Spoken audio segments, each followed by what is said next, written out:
In the tranquil moment of early morning, as the temple bell resonates long amidst the quiet space, the human soul is suddenly awakened. We realize that this life has never ceased to change. Happiness comes and goes, sorrow follows joy. Sometimes one laughs, and the next moment sheds tears. Everyone living in this temporary realm carries some burden, be it financial worries, fear of losing loved ones, or anxiety about an uncertain future. And often, we ask ourselves if there is a way for the soul to stop wavering amidst life's tumultuous currents so that we can live out our lives peacefully and calmly. The Buddha once taught that everything that happens in life stems from cause and effect, karma. What we sow, we will eventually reap. If we sow good seeds, good things will sprout. If we sow evil causes, sooner or later, we will also harvest suffering. Understanding this, we then see that serenity is not indifference, nor is it leaving things to fate, but rather clear-sightedness, seeing the true nature of cause and effect, and then knowing how to abide in the present, sowing good seeds for the future. Have you ever experienced days so exhausting you just wanted to give up everything? When work piled up, when family was in discord, when trust in others was betrayed? We feel our hearts heavy, with no room for peace, like someone standing before a storm, empty-handed. How can one resist the strong winds, knowing only to tremble amidst thunder and lightning? But if we look closely, we will see that every storm eventually passes. Only the human heart remains. If it can maintain serenity, the sky will clear after the rain. Conversely, if we let our minds waver, even after the rain, the sky within us becomes muddy and turbid. There's a story about a corn farmer that folks often tell. Each planting season, he patiently cared for his crop, fertilized, and watered. Even when facing drought or flood, he never complained, only gently saying, "I have sown the seeds. Heaven will make its arrangements." People asked him why he remained so calm. He smiled. "Worrying can't turn sunshine into rain. The only thing I can do is sow good seeds today so that I have no regrets tomorrow." Isn't that precisely the lesson of serenity the Buddha once taught? In the scriptures, the Buddha advised, "When the mind is calm, the world is calm. When the mind is agitated, the world is chaotic." This means that everything we see externally ultimately reflects our inner state. When we learn to accept with a calm mind, all life's events pass gently, like a fleeting breeze. Life is like a river, sometimes calm, sometimes turbulent. But one who knows how to navigate with a non-panic mind always reaches the peaceful shore. So, as you listen to these words, I want to send you a small message. Give yourself a moment to pause, to breathe gently, and remind yourself that everything has its cause and effect. Everything has its karmic connection. Don't fear the future too much, nor cling endlessly to the past. Try to look at everything with calm eyes, and you will see that all things are arranged by heaven. And your heart will consequently feel lighter and more at peace amidst life's many ups and downs. The Buddha once taught that all beings revolve in the cycle of cause and effect. No one can escape its operation, nor can anyone defy the impartial law of the universe. This saying is like a torch illuminating this inherently volatile life. For when we understand cause and effect, we will stop blaming, stop envying, stop fearing, and learn to live peacefully amidst so many storms. Karma is like an invisible hand, yet it is always present, operating every second, every minute of human life. It records every thought, word, and action we sow. It is not biased, not favoring anyone, but justly returns to us exactly what we have given.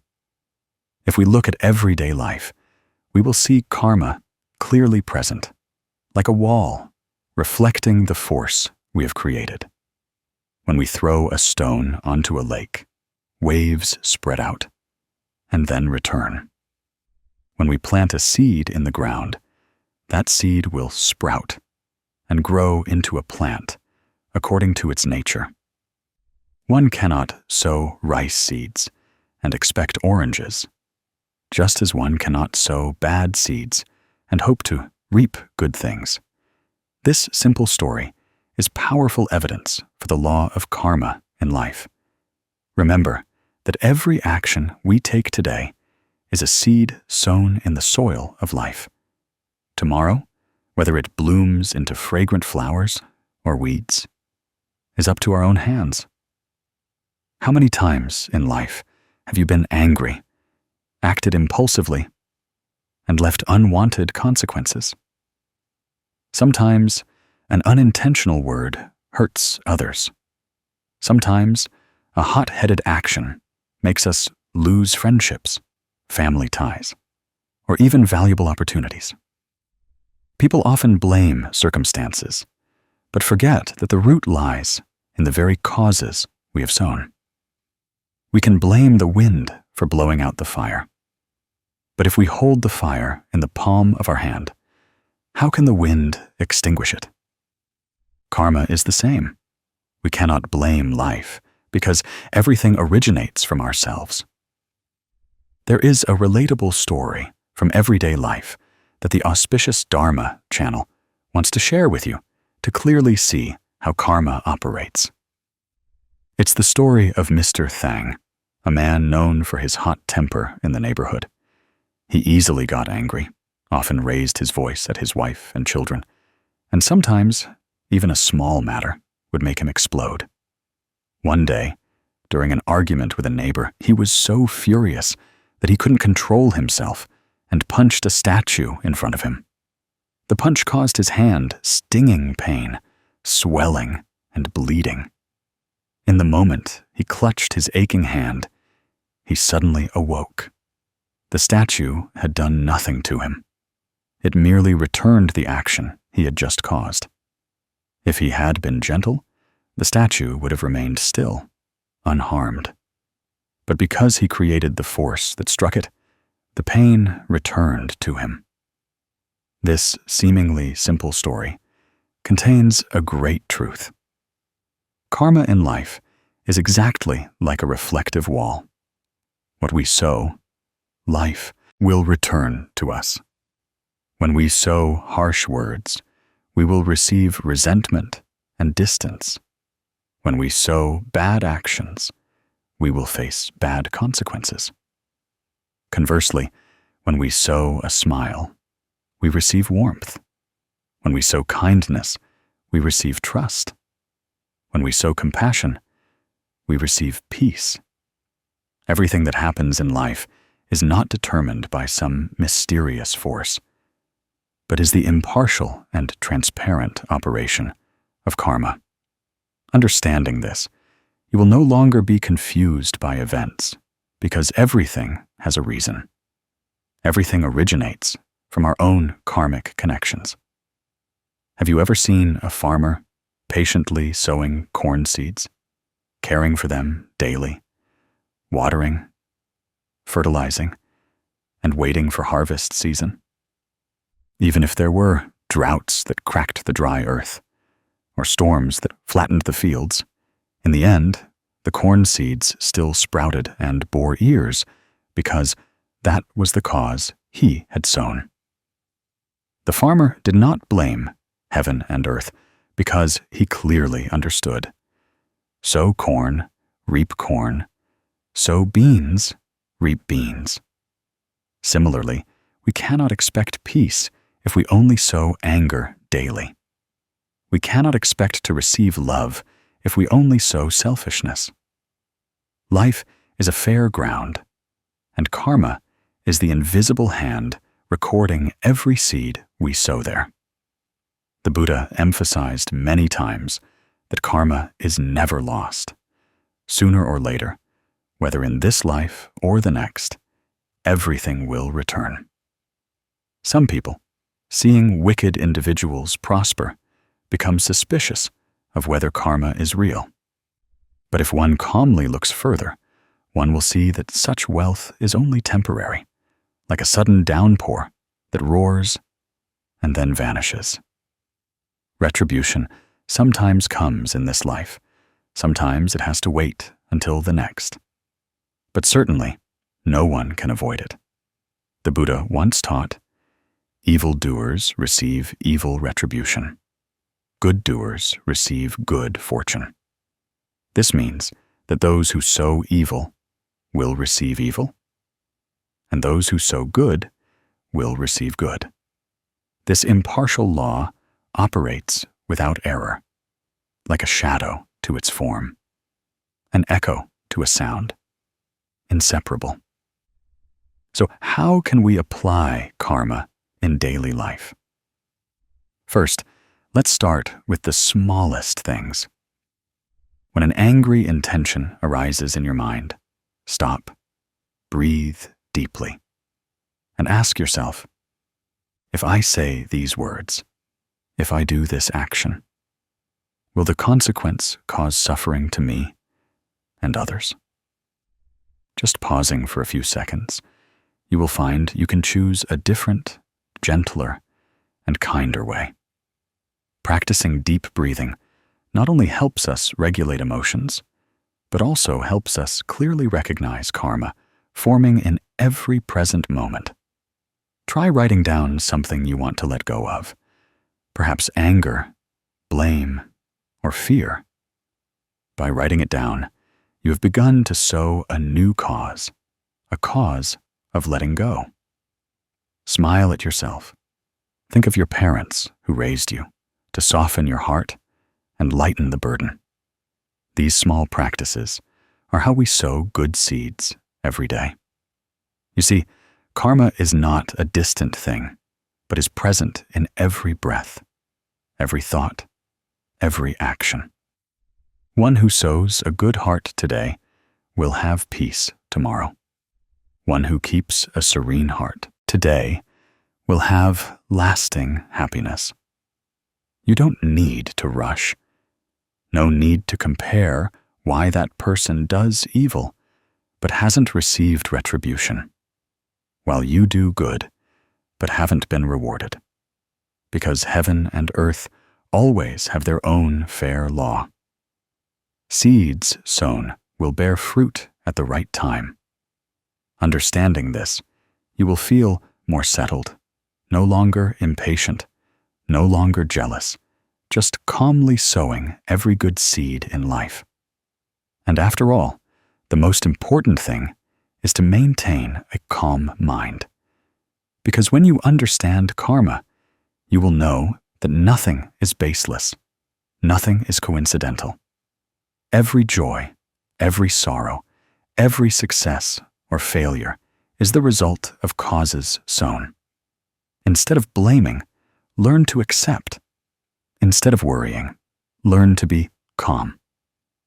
Then, even if this life has many changes, you will still feel at peace because you know that all things are arranged by heaven. In the Dhammapada, the Buddha once said, "Like a shadow that does not leave its form, like an echo that does not leave its sound, good or evil, that a person creates will always follow them, like a companion." This saying is a firm affirmation that all things in life have cause and effect. And what a person sows, they will surely reap. Without deviation, without bias, good karma brings good results. Bad karma brings bad results. This is not only a fundamental teaching of Buddhism, but also the fairness of the universe. From the outside, we see some who do evil, yet live prosperously, and some who do good, yet suffer. But if we patiently look further, we will see that everything is being arranged according to the law of karma. Good deeds are like good seeds. Even if they lie dormant in the soil for a long time before sprouting, they will surely bloom when the season comes. Conversely, evil deeds are like weed seeds that can grow quickly, but then wither, leaving barren soil for the one who sowed them. If we pay close attention to everyday life, we will clearly see this. A person who spends their entire life diligently working, raising their family, and teaching their children filial piety, even if they don't have a prosperous life initially, later that merit will gradually manifest. Their children will be successful, and their family will be harmonious. Meanwhile, someone who only knows how to live greedily, seeking to exploit others for personal gain, will sooner or later face loneliness, shunned by others. This is not a coincidence, but the retribution for the causes they sowed. Daily life gives us countless examples to show that good and evil are clear. It's just whether we have enough patience and equanimity to await the manifestation of retribution. There is a story in Anlak village that people often recount as clear evidence of the principle that good brings good. It is the story of Mr. Phuc, a renowned scholar, gentle, loved books, and full of compassion. He was born into poverty, but thanks to his wisdom and diligence, he became a reputable man in the village. One evening, on his way home, after teaching, he heard a faint cry for help from a dark corner by the roadside. Approaching, he saw a poor woman being waylaid and robbed by bad guys. Disregarding his own safety, he immediately intervened. After a struggle, the robbers fled, leaving the woman frightened, but fortunately unharmed. Mr. Phuc gently led her to her small hut, comforted her, and gave her some money to help her overcome the crisis. To him, it was just a small, good deed, done and forgotten. But in the heart of that poor woman, it was a life-saving kindness etched in her heart forever. Time passed quickly. More than 20 years later, when old age arrived, Mr. Phuc unfortunately fell seriously ill. The illness tormented him for months, causing his body to waste away, and all the doctors in the region shook their heads. In despair, his family took him to a large, traditional Chinese medicine pharmacy in a nearby town. The owner of the pharmacy, a middle-aged woman, when she saw him, her eyes suddenly welled up, as if reuniting with a long-lost relative. She was the poor woman from years ago, who had now become the owner of a large pharmacy, thanks to her diligence and gratitude for life. She recounted the story from years past and said that his life-saving kindness had become her motivation to live decently, strive, do honest business, and learn medicine to help others. Without hesitation, she dedicatedly treated Mr. Phuc, caring for him day and night until his illness gradually subsided. His health recovered, and Mr. Phuc was astonished to realize that the good deed from years ago, which he thought had faded into oblivion, now bore sweet fruit, saving his own life. Isn't that clear evidence that good deeds are never lost, but only wait for time to bloom? That story reminds us of the Buddha's teachings. No good deed is lost, and no evil deed escapes retribution. Hearing this story will strengthen one's belief that even a small good deed has the power to spread, changing others' lives, and ultimately returning to oneself. Evil deeds are the same. Even if they bring immediate benefits, sooner or later, they will become chains binding the perpetrator. So what should we do to sow good seeds in life? First, let's start with the simplest things. When you meet someone who is sad, give them a sincere smile, because that smile can soothe their heart, and you yourself will feel lighter. When you see an elderly person crossing the street, offer a hand to help them to the other side, because that action, though small, sows a precious good cause in your heart. When you meet someone in need, if possible, share a little from your ability, because that help not only saves others, but also expands your compassion. Practice deep breathing when anger rises. Write down what you want to let go of. Think of your parents and smile at yourself. These are simple practices, yet they are the good seeds you sow every day so that tomorrow you may reap the fruits of peace and happiness. You might ask, if good deeds are slow to bloom while life still has much suffering, will we have enough patience to wait? The answer is to trust in the law of karma, because that is life's fairest principle. Just sow good causes, and one day, when conditions are ripe, flowers will bloom profusely. You don't need to worry if you don't see immediate results, because sweet fruit always needs time to ripen. Like the corn farmer, who patiently waters daily without rushing to demand corn to grow overnight. Practicing such patience is how you learn serenity in life. No impatience, no comparison, no blame. Good karma brings good results. Bad karma brings bad results. This is the immutable principle that the Buddha reiterated many times. It is not a vague belief, but an obvious truth operating like breathing, like the sun rising and setting every day. Understanding this, we will no longer fear when seeing wicked people temporarily prosper, nor be discouraged when our good deeds are not yet reciprocated. We will simply sow calmly, wait calmly, live calmly. And in that serenity, our heart will be at peace, our wisdom clear, and our life, though full of changes, will be filled with heaven's arrangements.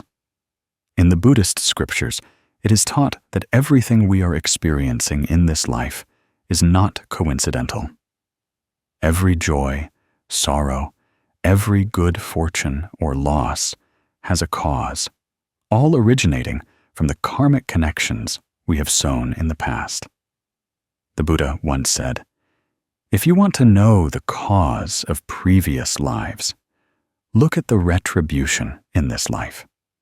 If you want to know the retribution of future lives, look at the cause in this life." This concise saying encompasses an eternal truth about the law of karma, a law no one can avoid, no one can escape. Many people in everyday life, when they encounter misfortune, lose property, are deceived by others, or suffer illness, complain that heaven is unfair. But if we look with the eye of wisdom, we will see that all of it is just the repayment of debts from a previous life. Perhaps in this life, we see ourselves as gentle, harming no one. So why do we suffer disadvantages?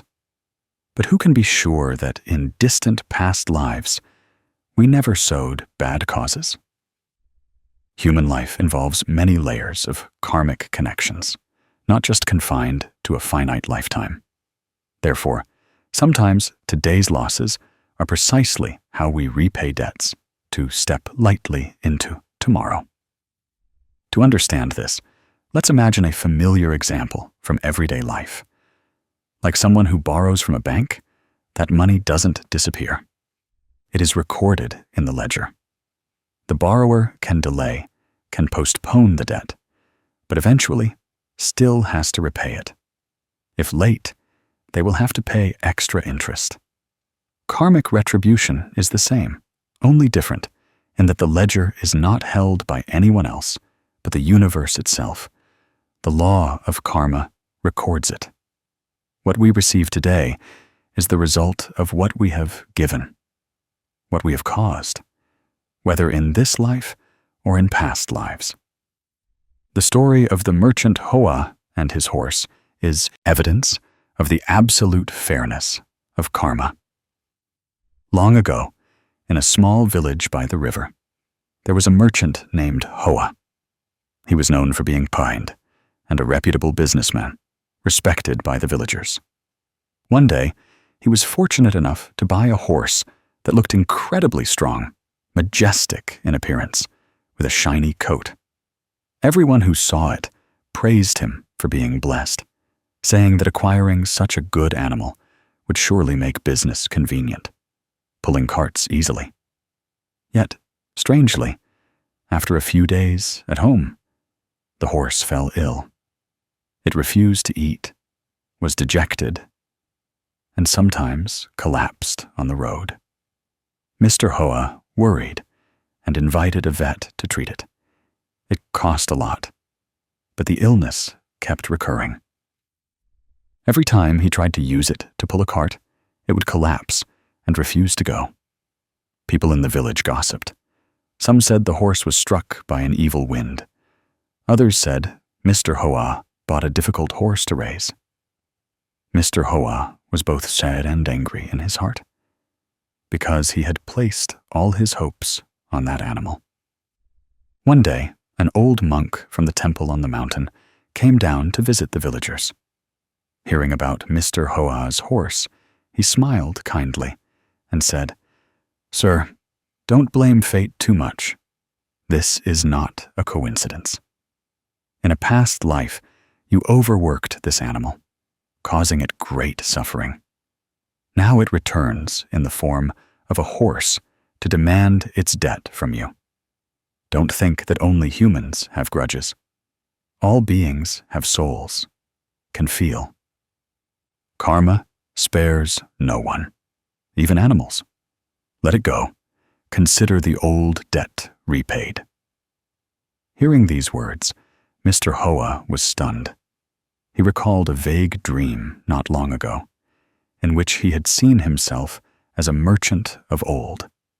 On the road, he had repeatedly whipped a skinny, exhausted horse. At that time, he didn't care, only thinking about how to deliver the goods on time. Now, that dream and the old monk's words pieced together into a complete picture. Mr. Hoa suddenly understood that this horse had not come to him by chance, but was a karmic debt from a past life. After many days of contemplation, he decided to let go. He released the horse to the riverside pastures, no longer keeping it. From that day on, he felt his heart much lighter, no longer burdened with resentment. Although his business lacked pulling power, he found other ways to manage, and gradually his work remained stable. More importantly, he learned the lesson that some losses are not bad luck, but precisely the settling of karmic accounts. Thanks to this, he lived more peacefully, blaming neither heaven nor people. Through that story, we realize that no one can escape karma. What we face, whether suffering or loss, all have deep reasons. Instead of blaming, let's learn to calmly accept. Because sometimes that is precisely the debt we need to repay for our soul to be lightened. Just as the Buddha taught, karmic retribution, even after thousands of lifetimes, is not lost. When conditions are ripe, the fruit will manifest. Clearly understanding this, we will complain less, resent less, and focus on sowing good causes in the present. In everyday life, sometimes we see people doing business at a loss, losing all their assets in an instant. Some are born gentle, but illness plagues them constantly. Some are betrayed by others. If we look superficially, we consider it unjust. But if we look deeply, we will see that is how karma operates. Each person is settling debts from this life or a past life. The more one owes, the more one pays. The less one owes, the lighter it is. So, what should we do when we encounter suffering?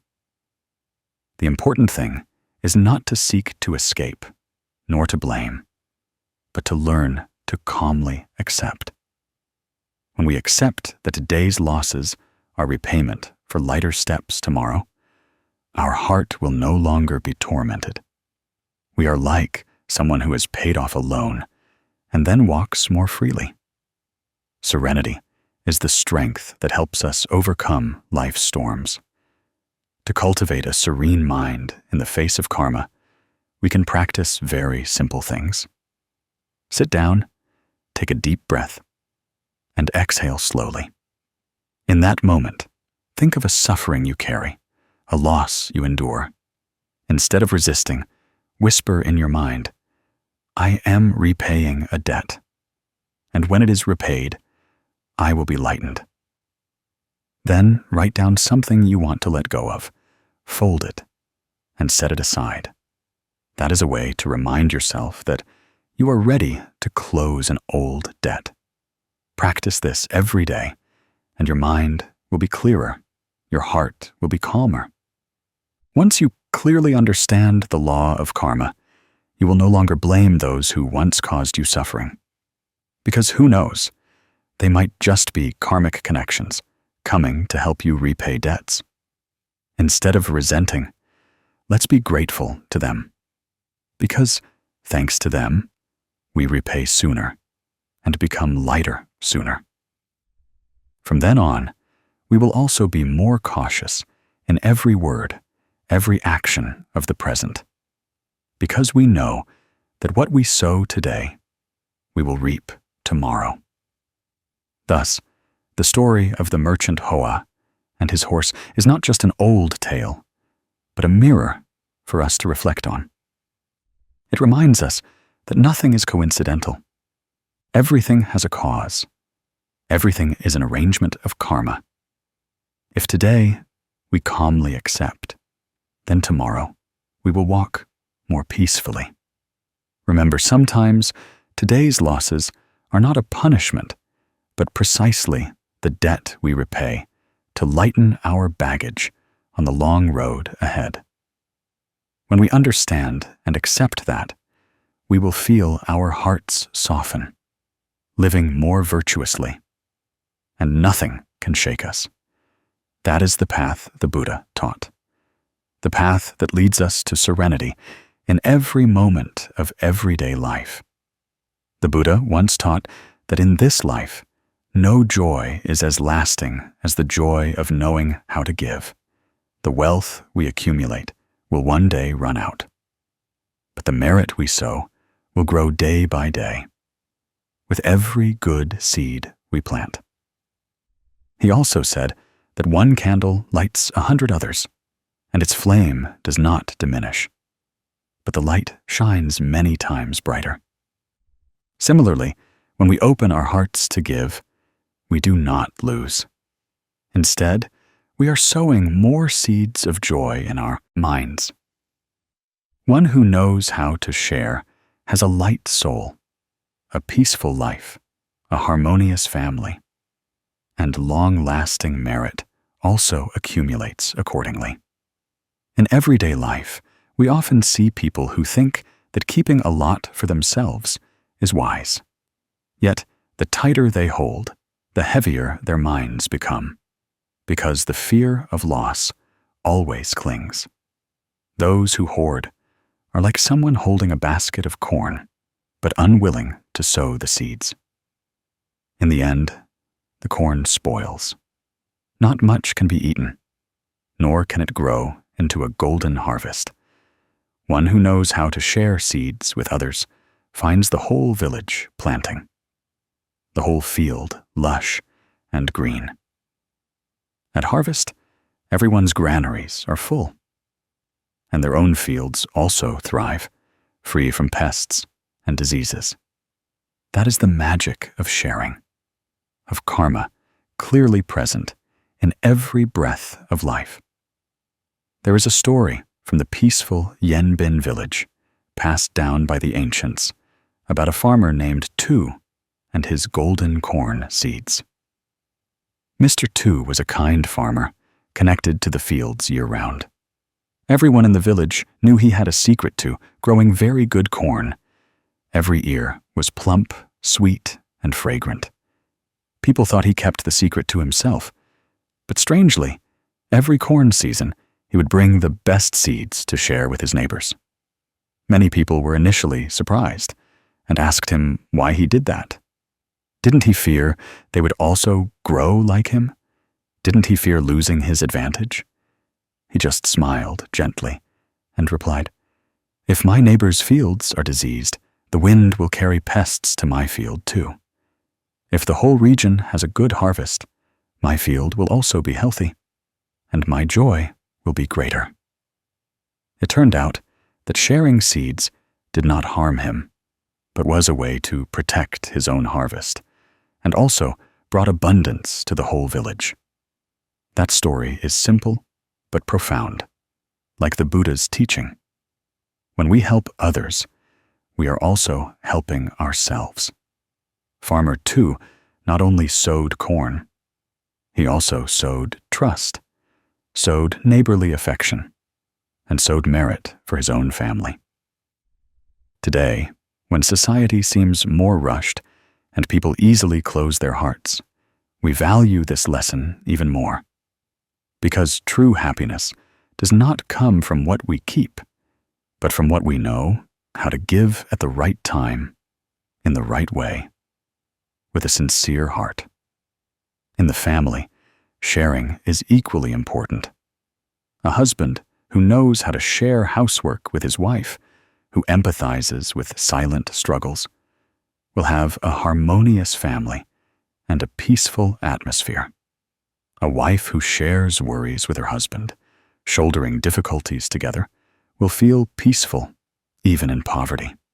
Children in the home who share joys and sorrows with their parents, who care for their siblings, will strengthen family ties.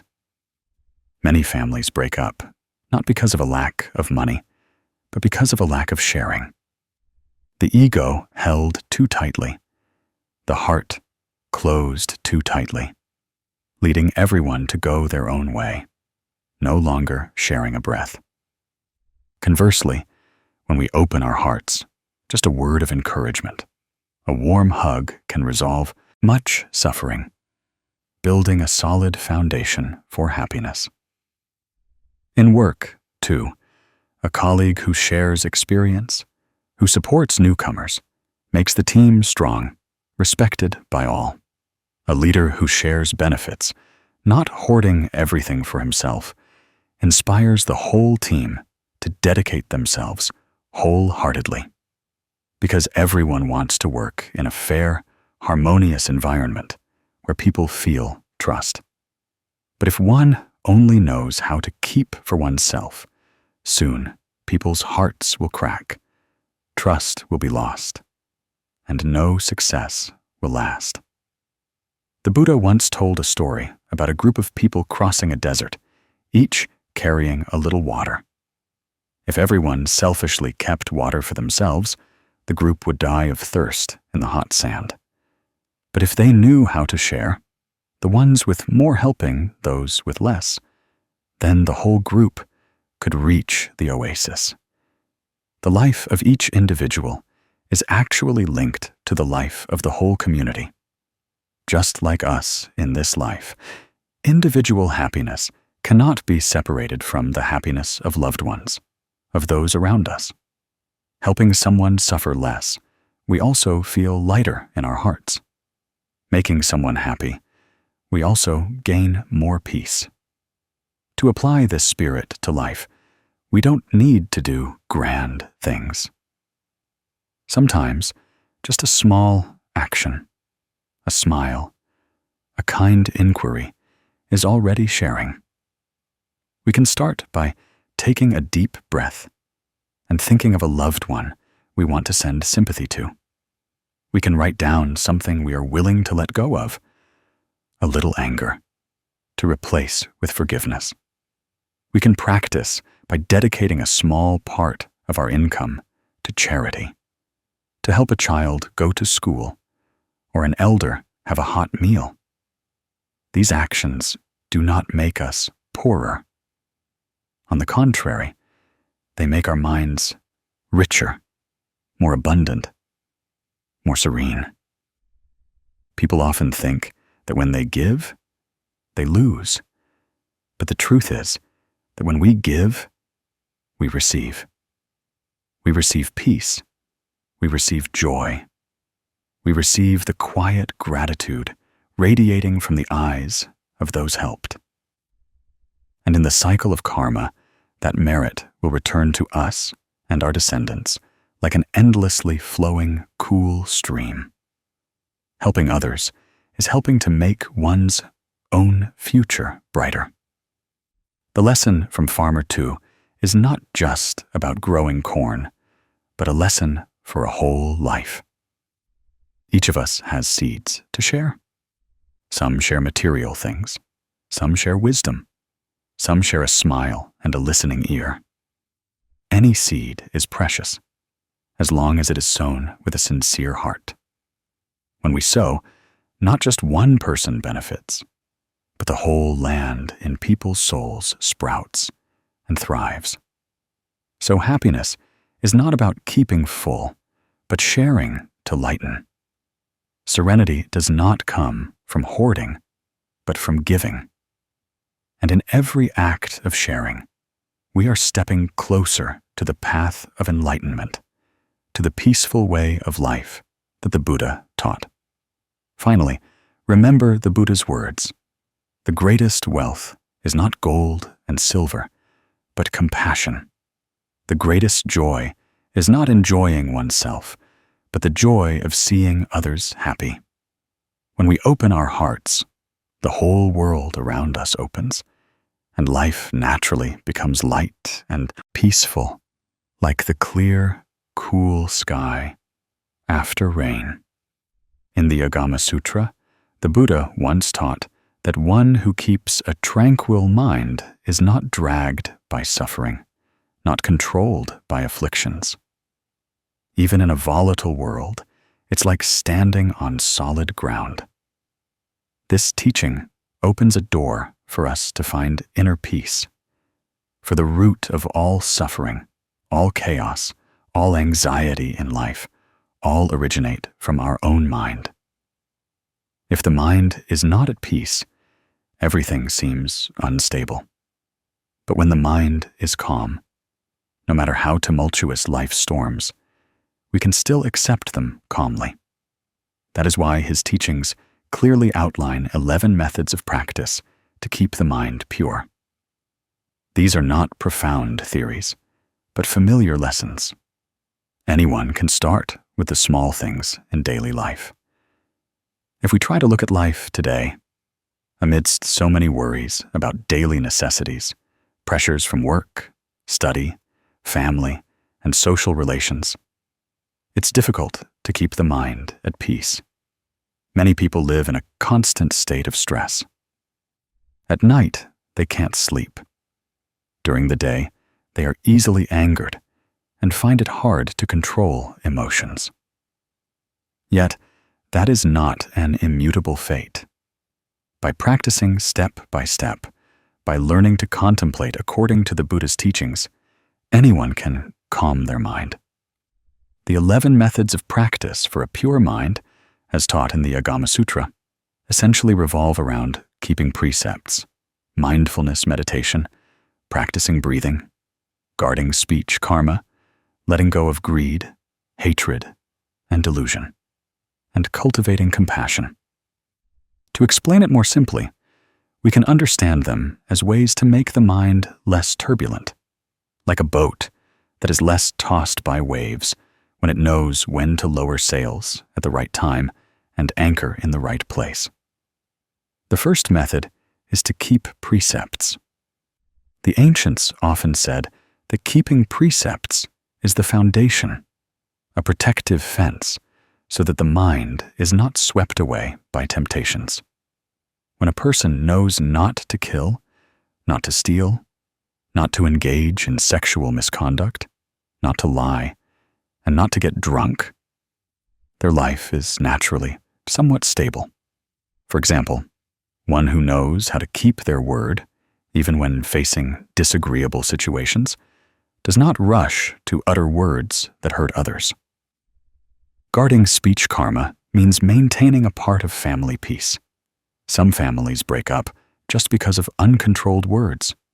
Some friendships are damaged just by a thoughtless joke. Thus, keeping precepts is not a distant thing, but a practical way to protect the mind daily. The second method is to practice contemplating the mind. Contemplating the mind means turning back to look at oneself, clearly identifying rising emotions. When anger arises, instead of immediately bursting out, we can stop, ask ourselves, why am I angry? Where does this anger come from? Is it really necessary to explode? This contemplation calms the wave of emotions. It's like when we look into clear water and see our reflection. We will understand that the nature of emotions is fleeting, not our permanent self. The third method is to practice breathing. Breathing is something everyone does, but few breathe with mindfulness. Breathing with gratitude, breathing gently, breathing to return to body and mind. That is a profound practice. A calm breath can dissolve tension, soften anger, and cultivate patience. Breathing is not just biological life, but also a bridge between mind and body. Just stop, take a deep breath, and exhale gently, and many afflictions will be let go. Additionally, there are methods like letting go, meaning not clinging to gains, losses, wins, or defeats. When we are still obsessed with having to win over others, having to be better than others, the mind is always anxious. Conversely, when we can let go of comparisons, we will naturally feel our hearts lighten. Or the method of cultivating compassion, which means learning to expand loving kindness, thinking of others, putting ourselves in their shoes to reduce blame and jealousy in everyday life. To make it easier to understand, we can borrow the image of a reflective wall. When we throw a ball at a wall, it bounces back with the same force. Our mind is also like that. If we throw out resentment, we will receive resentment. If we give kind words, we will receive peace. This is karma in every thought, every action, every word. And practicing these 11 methods is also to create good reactions instead of bad karma. To illustrate this, the Auspicious Dharma channel would like to tell the story of Mrs. Lan, a woman over 60 years old in a small village. She was honest, worked hard all her life to raise her children. But in old age, when her children were grown, she often fell into groundless anxiety. At night, she had trouble sleeping. Her mind wandered, thinking of nothing. Sometimes she recalled events from decades ago. Sometimes she worried about the future of unborn grandchildren.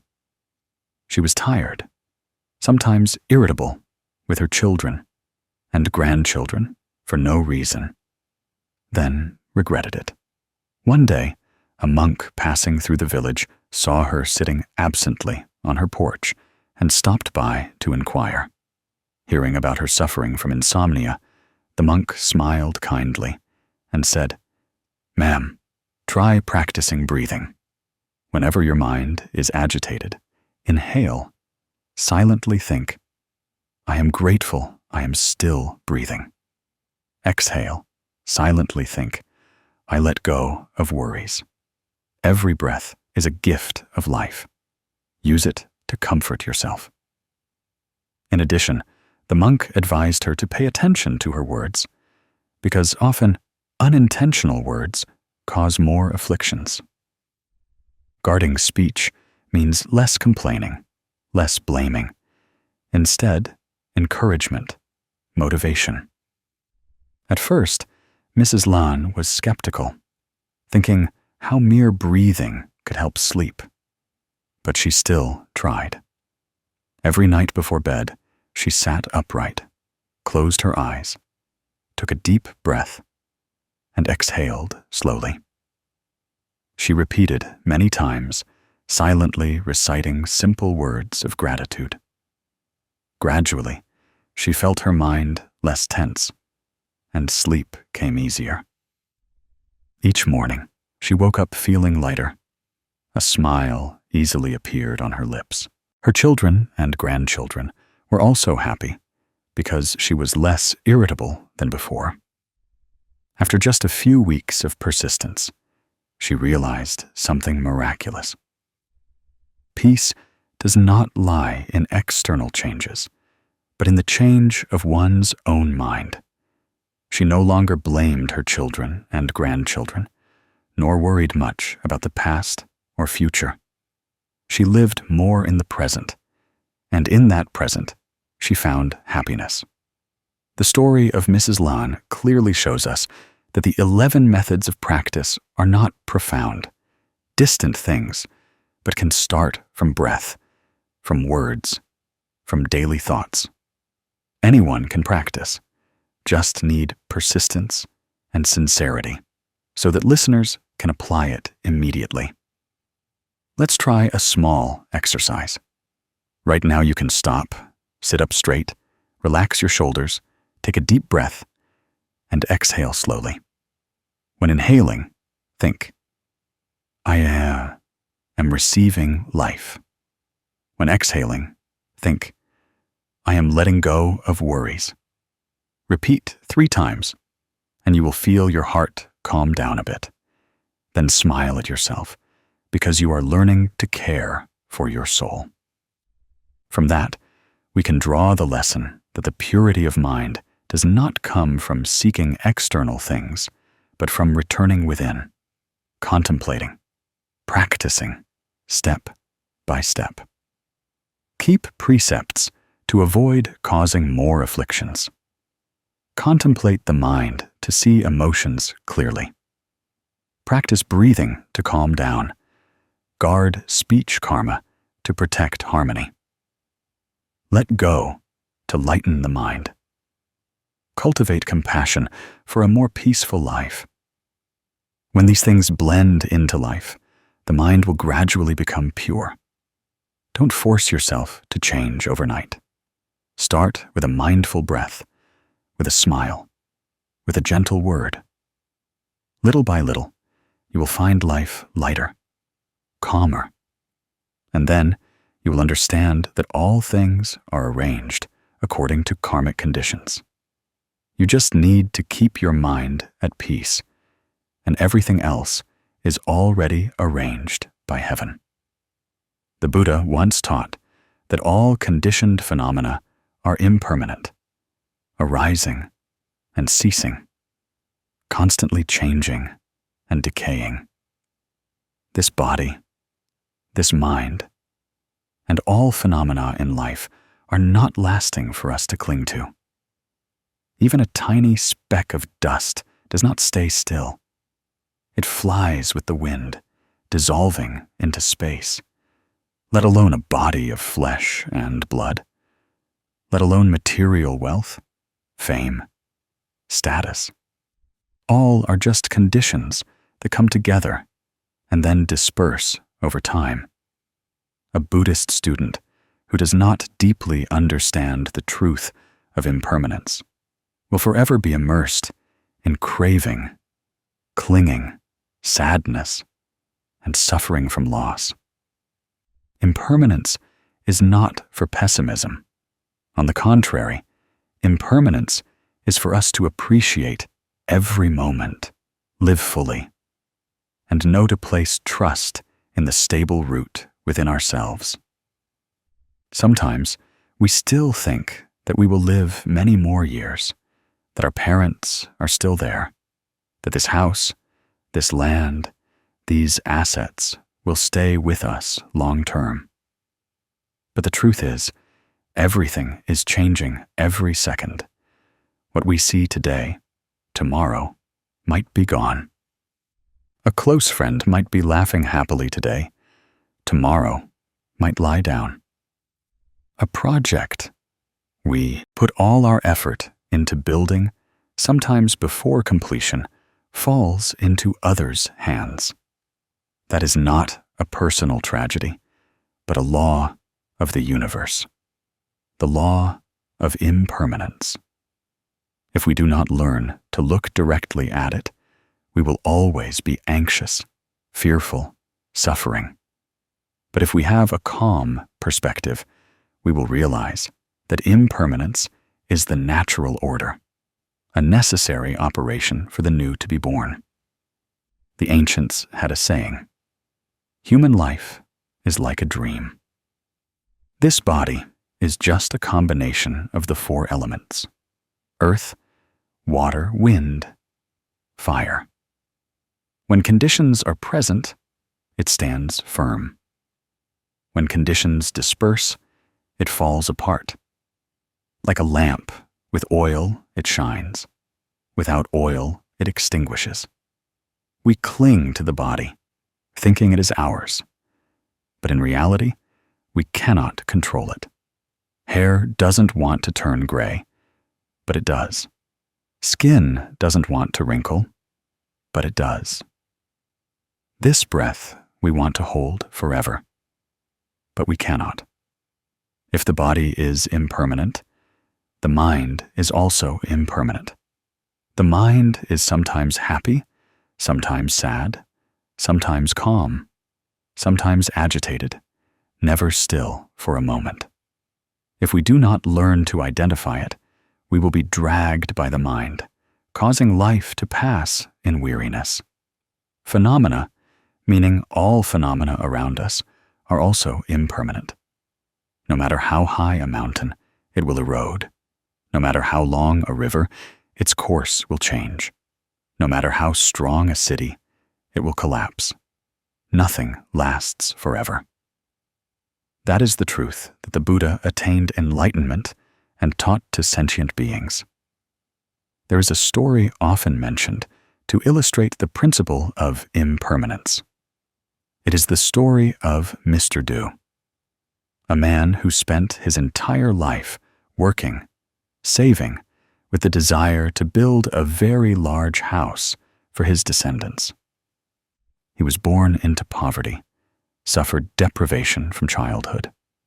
Therefore, he nurtured an ambition that one day he would have a spacious house so that his descendants would no longer suffer leaky roofs and scorching sun as he did in his past.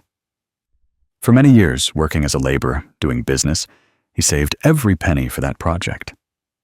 Then, one day, he started construction. The first bricks were laid with joy and pride. He often told his relatives that when the house was finished, he would have a spacious place to receive guests, a large altar room to worship ancestors. He imagined days of reunion under the new roof, his heart full of happiness. Yet, life doesn't always go as planned.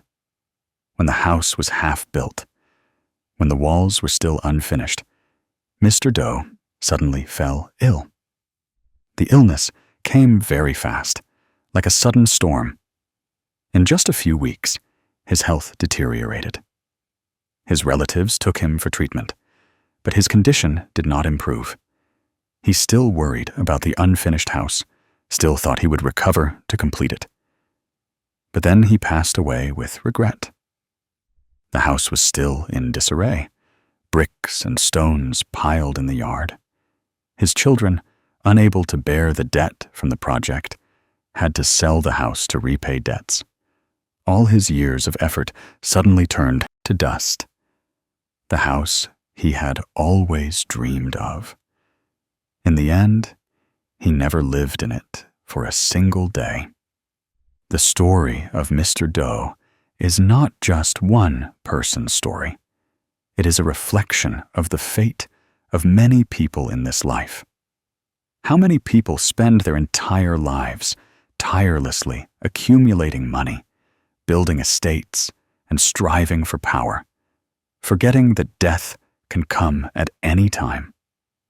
One breath exhaled never returns, and all those calculations become meaningless. Wealth left behind belongs to others. Fame left behind sinks into oblivion. The house, the land, the car, all are just external material things that cannot be carried with us when we close our eyes. The Buddha taught that human life is short like a breath, impermanent like a dewdrop on a blade of grass. We cannot know if tomorrow it will still be there or gone. Therefore, instead of placing all faith in material things, in things that easily break, let's return to caring for our minds. A calm mind is a safe refuge.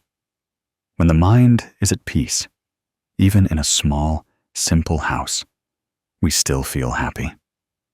When the mind is agitated, even in a grand palace, we are still anxious. Happiness doesn't come from a big or small house, from much or little money, but from inner serenity. One who accepts impermanence will not suffer when losing, nor be overly intoxicated when gaining much. So how can we practice a calm view of impermanence? First, let's practice contemplating the impurity of the body, looking deeply into this body to see it is only a combination of bones, flesh, blood, pus, nothing worth clinging to. If we can't even keep this body, how can we keep external wealth? Next, let's practice contemplating impermanence. Look at a blooming flower to see that tomorrow it will wither. Look at a green leaf to know that it will turn yellow. Everything is changing every second. Recognizing that is not to be sad, but to live more deeply in the present moment. When we know tomorrow is not certain, we will love our parents more today, speak kinder words to loved ones more, and be less angry and selfish. A Buddhist practitioner can practice with very simple steps. Every day, spend a few minutes sitting still, taking a deep breath and exhaling gently. When inhaling, silently tell yourself that you are still alive. When exhaling, smile gratefully for being present in this moment. That is practicing living in the present so as not to be swept away by the past or worried about the future. Another way is to write down what you want to let go of, then reread it and remind yourself that it's all temporary, not worth holding on to. We can also contemplate death, not to fear, but to remind ourselves to cherish life. Every night before bed, think that tomorrow you might not be here and ask yourself, have I lived fully today? Have I loved enough? Have I forgiven enough? The lesson left by Mr. Do's story is truly profound. Material things will decay. Only a pure mind is a true refuge. If Mr. Do had known how to live more freely throughout his life, knowing how to let go of craving, perhaps he would have had more time to be joyful with his descendants. Instead of being busy with a house not yet completed, human life is short. Everyone will one day depart. No one takes anything with them except the good or bad karma they have created. Therefore, choose to sow good seeds. Choose to cultivate a gentle soul. That is the most enduring legacy. When we understand and live with impermanence, we will naturally become more tolerant. We will no longer be too picky about trivial matters, no longer harsh with others' mistakes. Because we know that this moment might be the last time we see them. So why be angry? We will also live more gratefully, because each passing day is a precious gift. And most importantly, we will maintain equanimity in the face of all changes. When success comes, we know it is also impermanent, so we are not arrogant. When failure comes, we know it is also impermanent, so we are not despairing. When loved ones are with us, we cherish them. When they leave, we are not overly sad. Because we know all meetings and partings are according to conditions, according to karma. Impermanence does not take away our happiness, but reminds us that happiness is not external, but an inner peace. We cannot stop old age, cannot keep loved ones forever, cannot cling to wealth, but we can maintain a peaceful and joyful soul. That is a priceless treasure that impermanence cannot steal. The Buddha taught, contemplate to see all things are impermanent, thereby letting go, thereby attaining enlightenment. One who understands and lives with impermanence will be light as a floating cloud, like a passing breeze. Nothing can bind them. So please allow me to send you a gentle reminder. Don't worry too much about tomorrow, nor endlessly regret yesterday. Today is all we have. Live worthily of this moment. Love while you can love. Forgive while you can forgive. Let go while you can let go. And most importantly, learn to maintain equanimity in the face of all changes. For all things are arranged by heaven. Material things are impermanent. But if our mind is steady, abiding in mindfulness, then no storm of life can make us fall. In Buddhist teachings, there's a very profound reminder that everything in life is impermanent. This body will age and weaken. Wealth will perish. Loved ones will also have to leave. Only one thing follows us to the very end of our journey: the karma we have created.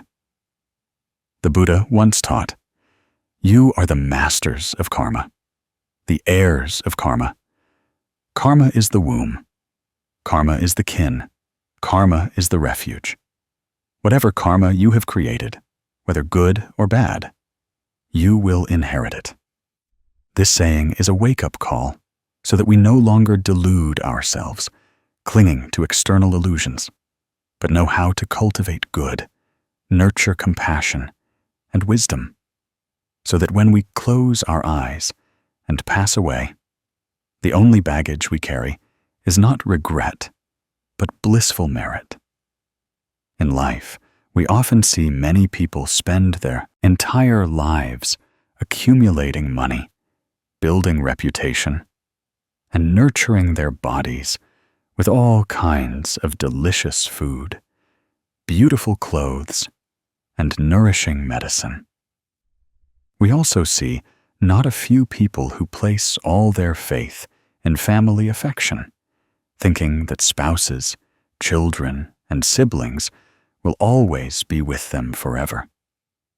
Yet, when a severe illness comes, when footsteps are near the door of death, all those things we thought were solid suddenly vanish like smoke.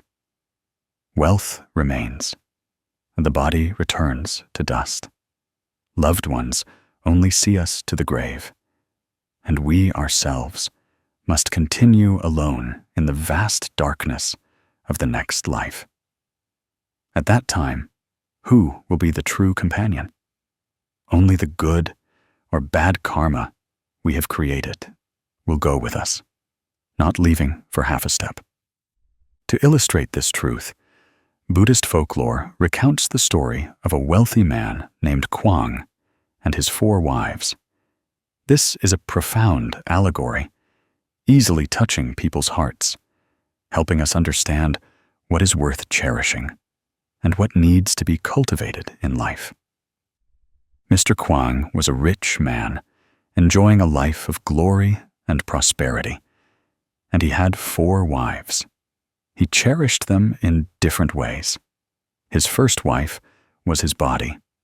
Day and night, he cared for it, wore beautiful clothes, ate delicious food, and used all kinds of supplements to keep his body healthy. His second wife was his wealth, the treasure he diligently accumulated, carefully kept in storage, frequently audited, never allowed to be lost. His third wife was his relatives, children, siblings, friends, those he befriended. And his fourth wife, strangely, was the wife he paid the least attention to, often even forgot, and didn't care about. She was karma, the actions, words, and thoughts he had created throughout his life. Time passed, and when Mr. Kwang fell seriously ill, knowing he wouldn't live much longer, he called each wife to rely on. First, he called his first wife, his body, which he had cherished and cared for the most. He asked, "I am about to pass away. Will you come with me?" The body replied, "I can only follow you to the sickbed, to your last breath. When you die, I will abandon you and return to dust." Mr. Kwang was sad, suddenly realizing that the wife he trusted most abandoned him earliest. Then he called his second wife, his wealth. He asked, "I worked hard all my life to accumulate for you. Will you come with me?" Wealth replied, "When you are alive, I am in your hands, doing your bidding. But when you close your eyes, I will belong to others. I can only see you to the coffin door, but cannot go with you." Hearing this, Mr. Kwang was even more pained. Next, he called his third wife, his relatives, his children. He earnestly asked, "You have been with me for so many years. Can you follow me to the other world?" His relatives, with tears in their eyes, said, "We love you. We'll take you to the grave, mourn you at the funeral. But when the earth covers the grave, we must return to life, and you will go alone in the shadowy realm." At that moment, Mr. Kwang despaired, tears falling profusely. Finally, his fourth wife, meaning karma, silently stepped forward. She said, "For so many years, you rarely paid attention to me, rarely cared to cultivate me. Yet at this moment, I will not abandon you. Wherever you go, to whatever next life, I will go with you. If you have created good karma, I will be your companion, taking you to a place of peace. If you have created bad karma, I will also follow you to a place of suffering." Hearing this, Mr. Kwang awoke, as if from a trance. He finally understood that the things he had clung to, had put first, ultimately abandoned him. Only karma is real, enduring, never leaving. But sadly, when he regretted it, it was already too late. For a lifetime, he had neglected cultivating good karma, letting greed and selfishness overwhelm him. Therefore, the consequences he had to bear were heavy. This story is not just an ancient tale, but a mirror reflecting life today. How many people in modern society are still like the wealthy man Kuang, day by day caring for their bodies, burying themselves in accumulating wealth, infatuated with family ties, but forgetting to cultivate good karma, forgetting to practice on the soul, so that when facing illness and death, they panic and suffer, not knowing what to cling to. The reminder from the story is also the Buddha's reminder. Remember that this body is just a temporary garment. Wealth is just a speck of dust in the wind. Loved ones are just traveling companions for a short segment of life. All can leave us, but karma does not. Therefore, if you want an eternal companion, cultivate merit, keep your mind pure, practice giving charity, making offerings, helping the needy, guarding kind speech, and acting compassionately. In everyday life, we can start with small things. Every day, when we wake up, practice breathing slowly and deeply, contemplating that today we are still alive, still have a chance to do good deeds. Write down something we can let go of. For example, less anger, less craving, less envy. When going to work, smile at colleagues. Saying an encouraging word, helping with a small task, is already creating good karma. When returning home, think of parents, loved ones. Give them a sincere inquiry, a warm hug. Each action is like sowing a good seed, which will later bear sweet fruit, accompanying us even on the darkest paths. When hearing the story of the 4 wives, many people are startled and reflect on themselves. How many years have I spent on my body, on wealth, on loved ones? But how much time have I really spent cultivating good karma? If one day I pass away, what baggage will I carry? That is a question each person needs to ask themselves so as not to repeat the tragedy of the wealthy man Kuang.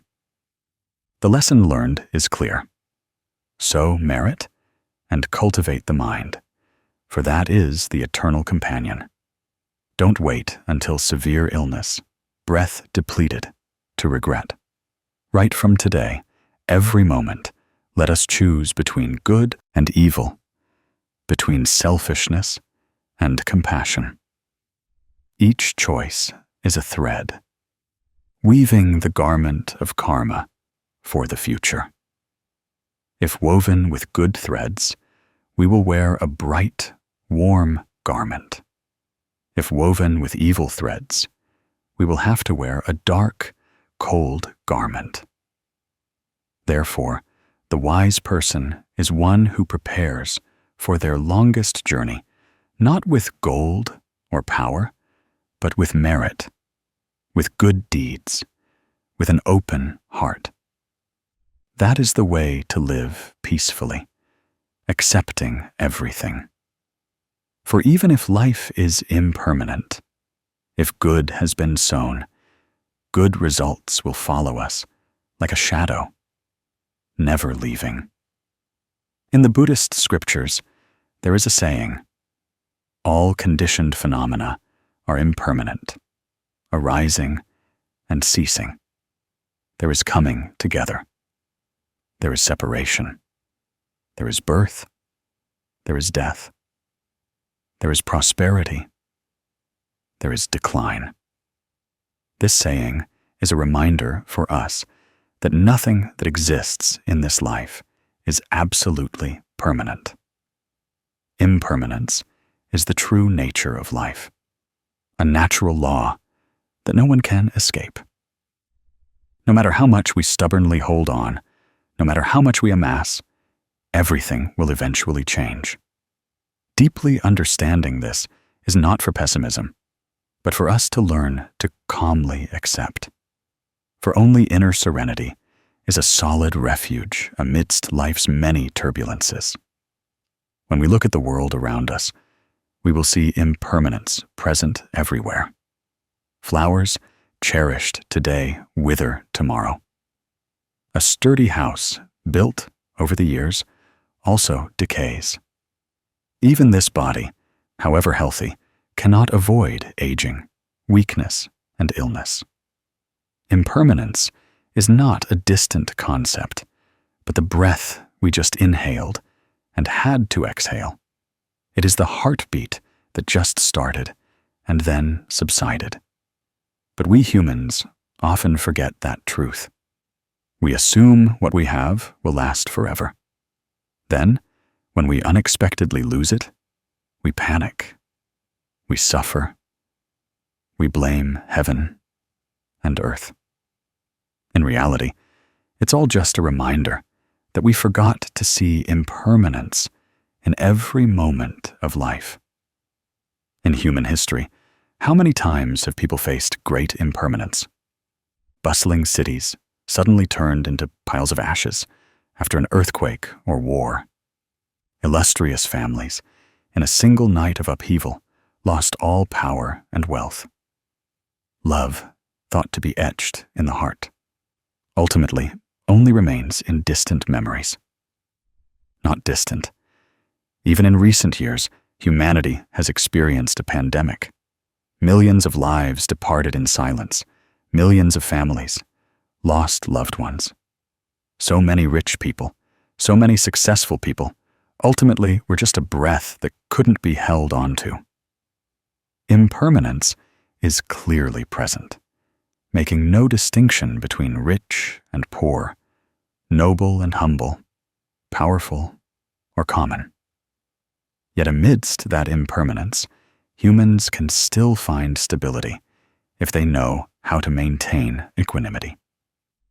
For equanimity does not mean indifference, not meaning giving up, but firmness in the mind, knowing that everything that happens has its causes and conditions.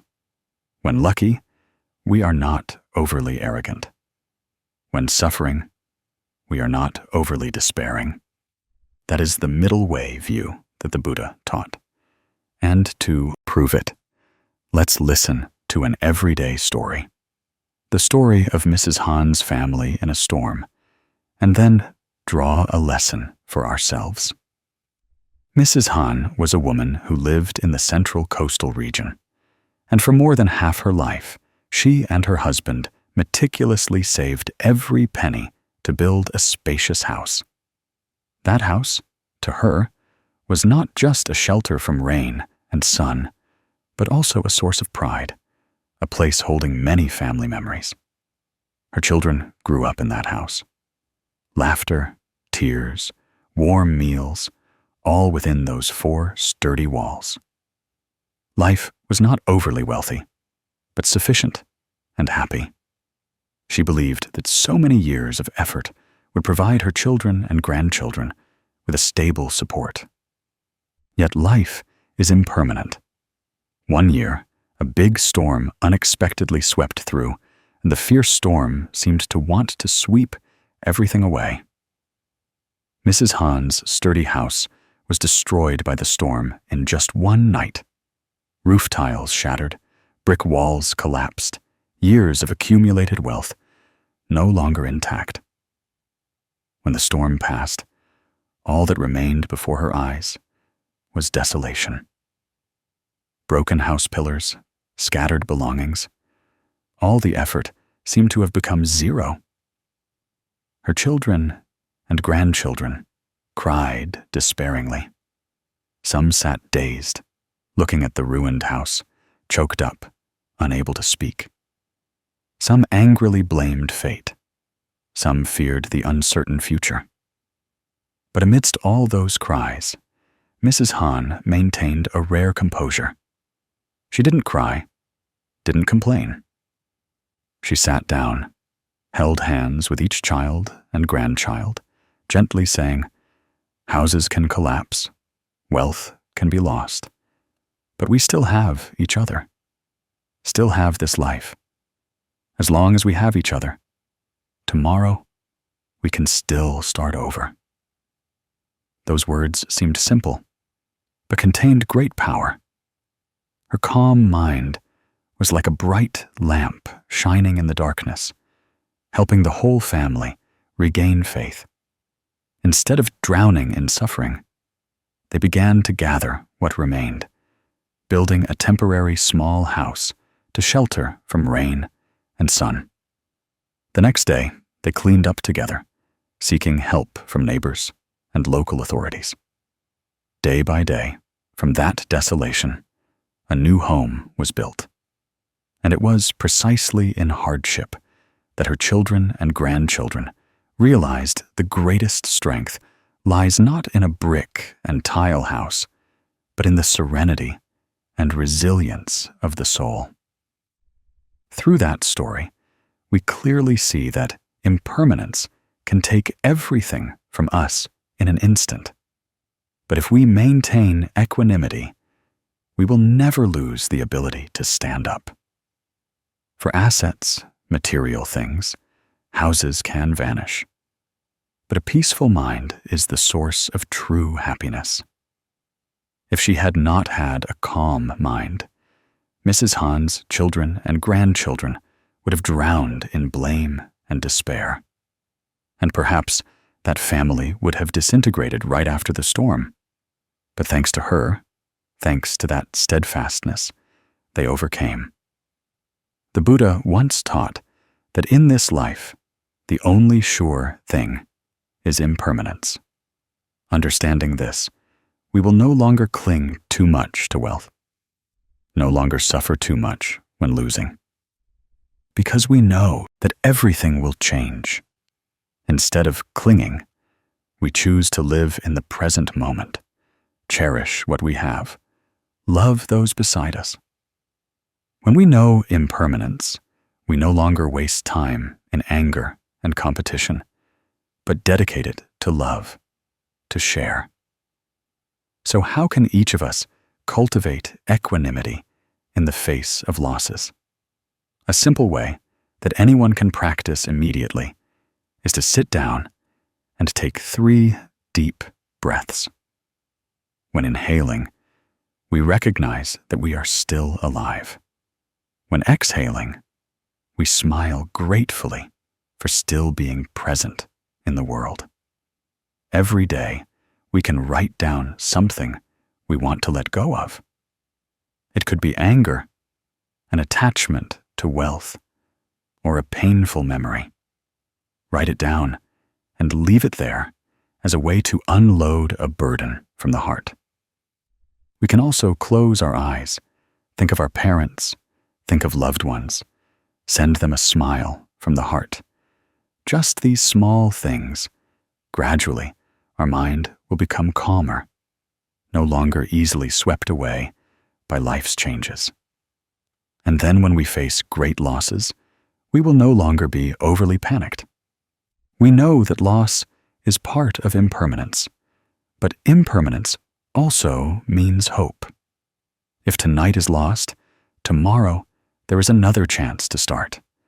If the cold winter strips trees of leaves, spring will bring back green shoots. Therefore, when our mind is calm, we can see that impermanence not only brings loss, but also opens new opportunities for us to learn, grow, and find the true value of life. The lesson here is, don't place your happiness in external things, for all can change. Place happiness within the mind, in serenity, for that is what no one can take away. When we have a calm mind, we can stand firm amidst all changes, like a mountain standing firm against storms. And when we live with such a calm mind, we will spread stability to those around us. Just as Mrs. Han became a pillar of support for her children and grandchildren. Finally, the gentle advice the auspicious Dharma channel wants to send you is to learn to see everything that comes and goes in this life with calm eyes. Don't cling too much to the past that is past, nor worry excessively about the future that hasn't arrived.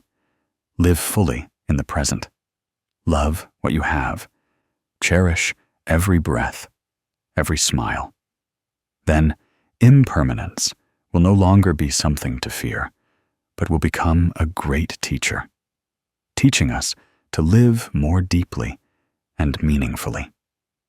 In the Buddhist scriptures, there is a very profound teaching that the root of all afflictions, of all suffering that sentient beings must bear, are the three fires smoldering within: greed, hatred, and delusion.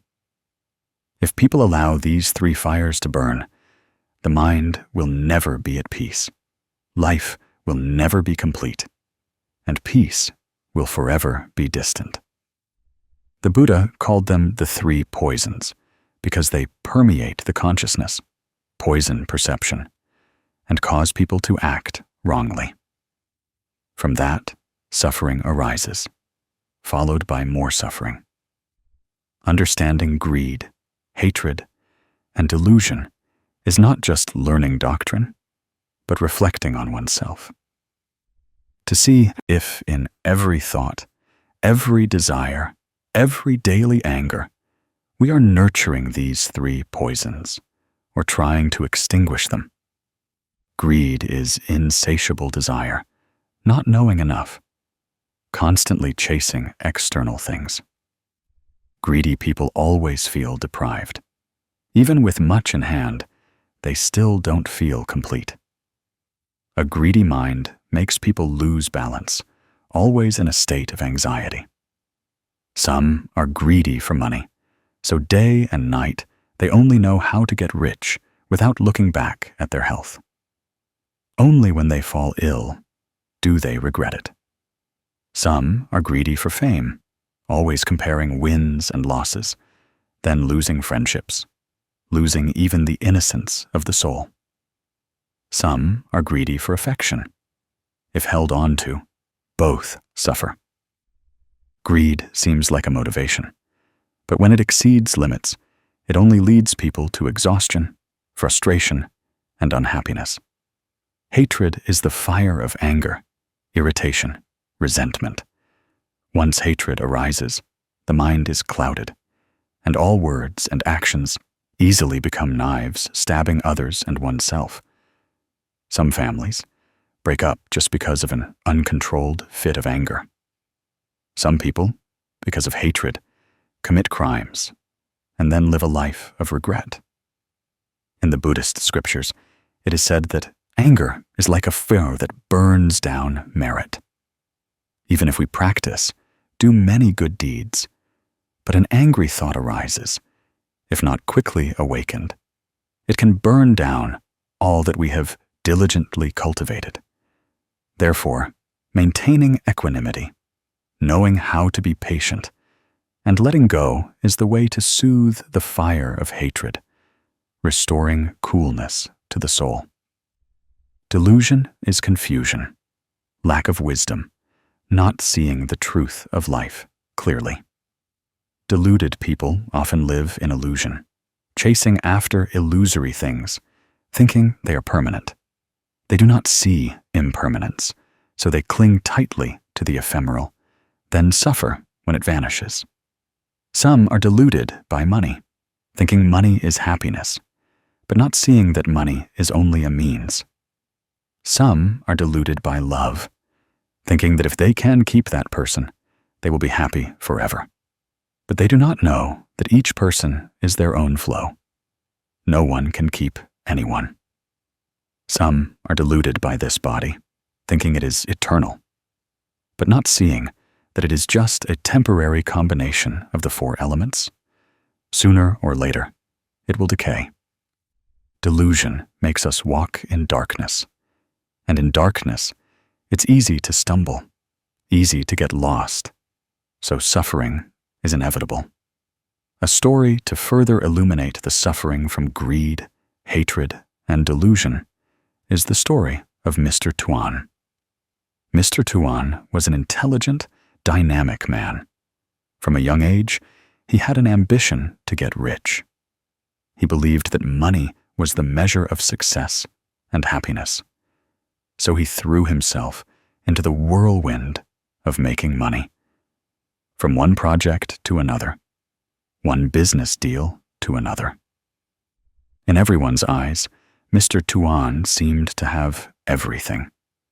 Luxury cars, beautiful houses, many friends, lavish parties. But deep down, he never found peace. The more he earned, the greater his ambition. He compared himself with richer people, envied peers, and always told himself he wasn't enough. For money, he neglected his family. His wife, originally gentle, patient, now felt lost because her husband only knew work. Family meals were missing him. On weekends, his young children waited but didn't see their father. His wife felt sad and resentful. His children grew distant. His health also declined due to overwork, sleepless nights, calculating gains and losses. Yet greed blinded him. He didn't realize. One day, business deals he thought were sure wins failed. Debts piled up. Friends who used to invite him out now avoided him. Those who flattered him now turned their backs. Mr. Tuan fell into the abyss of despair. His family was broken, health exhausted, career ruined. It was then that he looked back and realized that his greed, his anger at being inferior to others, and his blind delusion, believing in the illusion of fame and profit, had pushed him to self-destruction. When he had nothing left in his hands, he went to the temple to listen to a Dharma talk by the abbot. The master taught that only when you know how to stop are you truly rich. Only when you know how to let go are you truly free. This saying was like a bell echoing in Mr. Tuan's tired heart. He sat silently, breathing deeply, and for the first time in many years, he felt his tears fall, not because of failure, but because he felt his heart being cleansed. The story of Mr. Tuan is a mirror reflecting many people in modern life. We may not earn as much money as him, but everyone has greed, hatred, and delusion. Some are greedy for praise, for recognition, for winning over others. Some are angry when criticized, when displeased, when seeing others more successful. Some are deluded when believing happiness lies in holding on to others or possessing material things, and all lead to a common result: suffering. So how to escape these three poisons?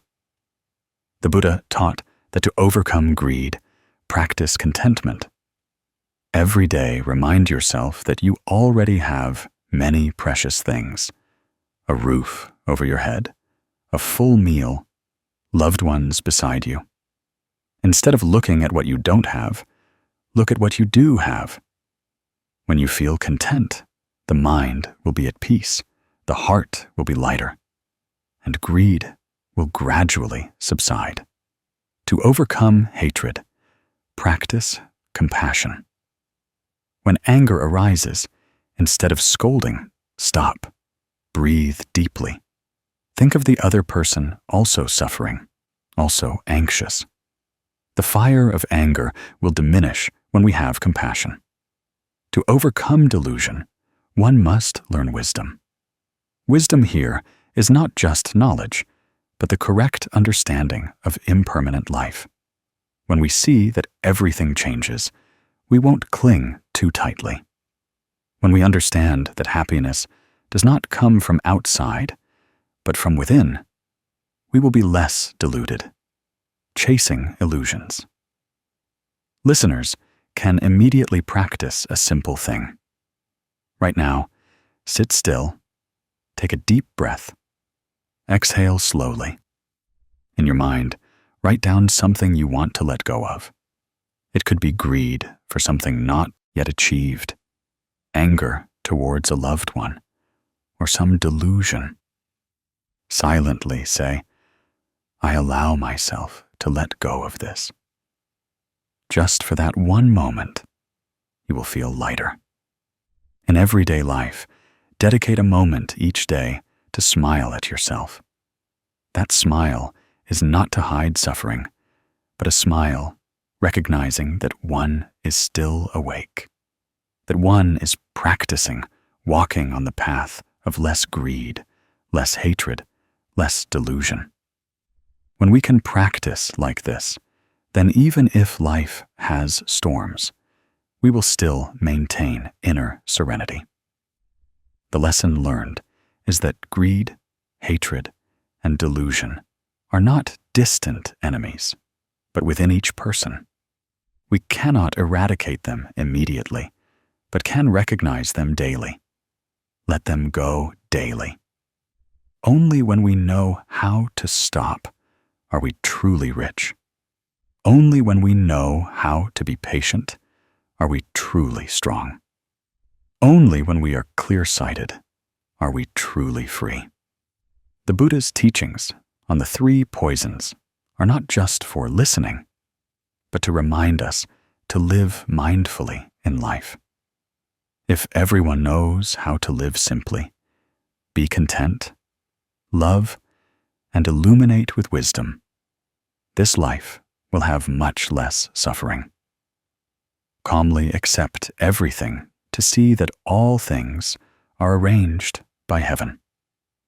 We just need to keep our minds pure, so good causes and good results will come. In this life, there are simple yet profoundly deep truths. The Buddha once taught that worldly wealth is impermanent. Only the merit we cultivate follows us from life to life. One with an open heart, who practices giving charity and sharing, finds their soul becoming pure and light. And it is from such a virtuous mind that blessings arise, leading them to peaceful days. The ancients often reminded each other, one who has virtue has enough to eat. This is not just moral advice, but a truth manifest in every breath of life. One who lives virtuously, who knows how to give, however poor, will still be protected by the love of all and the miraculous arrangement of karma. Perhaps each of us has at least once witnessed the suffering of others. A beggar by the roadside, hazy eyes pleading for a bit of leftover rice. A hard-working mother carrying goods, selling while comforting her sick child. These images move the compassion of anyone who still has a compassionate heart. But the important thing is not how much wealth we have to give, but whether we dare to open our hearts. Charity is not about quantity, but about sincerity. 1 silver coin, given with compassion and sincerity, is more precious than 1,000 taels of gold given just to show off. Merit originates from the mind, not from material wealth. There is a story that has been passed down in a poor northern village about a woman named Mrs. Mai. She lived alone in a rickety thatched hut at the end of the village. Her life was difficult. Her husband died early, and she had no children left. She clung to a small plot of land in front of her house to plant a few rows of vegetables and raise chickens for eggs to live day by day. In that hut, the most precious possession Mrs. Mai had was an old blanket. It was worn out, patched many times, but still enough to keep her warm on cold winter nights. That December night, the weather suddenly turned cold. A fierce monsoon wind blew through the cracks. The biting cold pierced to the bone marrow. Mrs. Mai was curled up in her old blanket when she suddenly heard a faint groan outside. Listening closely, She realized it was the sound of a wandering beggar, trembling with cold, curled up by the roadside. In that moment, a wave of pity rose in Mrs. May. She knew clearly that without a blanket, that beggar might freeze to death tonight. But she also knew that if she gave her only blanket to that person, she would also be chilled to the bone and unable to sleep. Standing at the boundary of life and death, of keeping for oneself and giving to another, she chose what her heart told her. She tremblingly took the blanket outside, sat down beside the shivering beggar. She gently tore the old blanket in half, gave one half to the person, and kept the other half to cover herself. That night, Mrs. Mai almost didn't sleep because the biting cold still cut through skin and flesh. But in her heart, a strange warmth flared up. That was not the warmth of the old blanket, but the warmth of love, of joy at seeing another saved. The next morning, she tottered outside and surprisingly saw a sack of sweet potatoes, a few bundles of vegetables, and a few dried fish in front of her house. It turned out that someone in the village had seen what she did last night and, moved by her kindness, had quietly brought some food to help. From that day on, Mrs. Mai no longer worried about lacking food. The villagers pitied her. Each person contributed a little. Some gave rice, some gave vegetables, some helped repair the roof. The rickety hut suddenly became sturdier. Mrs. May's life gradually became lighter and warmer. That story is like vivid proof of the Buddha's teaching that giving charity does not make us poorer. On the contrary, it makes us richer. Rich here is not just material, but rich in love, rich in faith, rich in peace.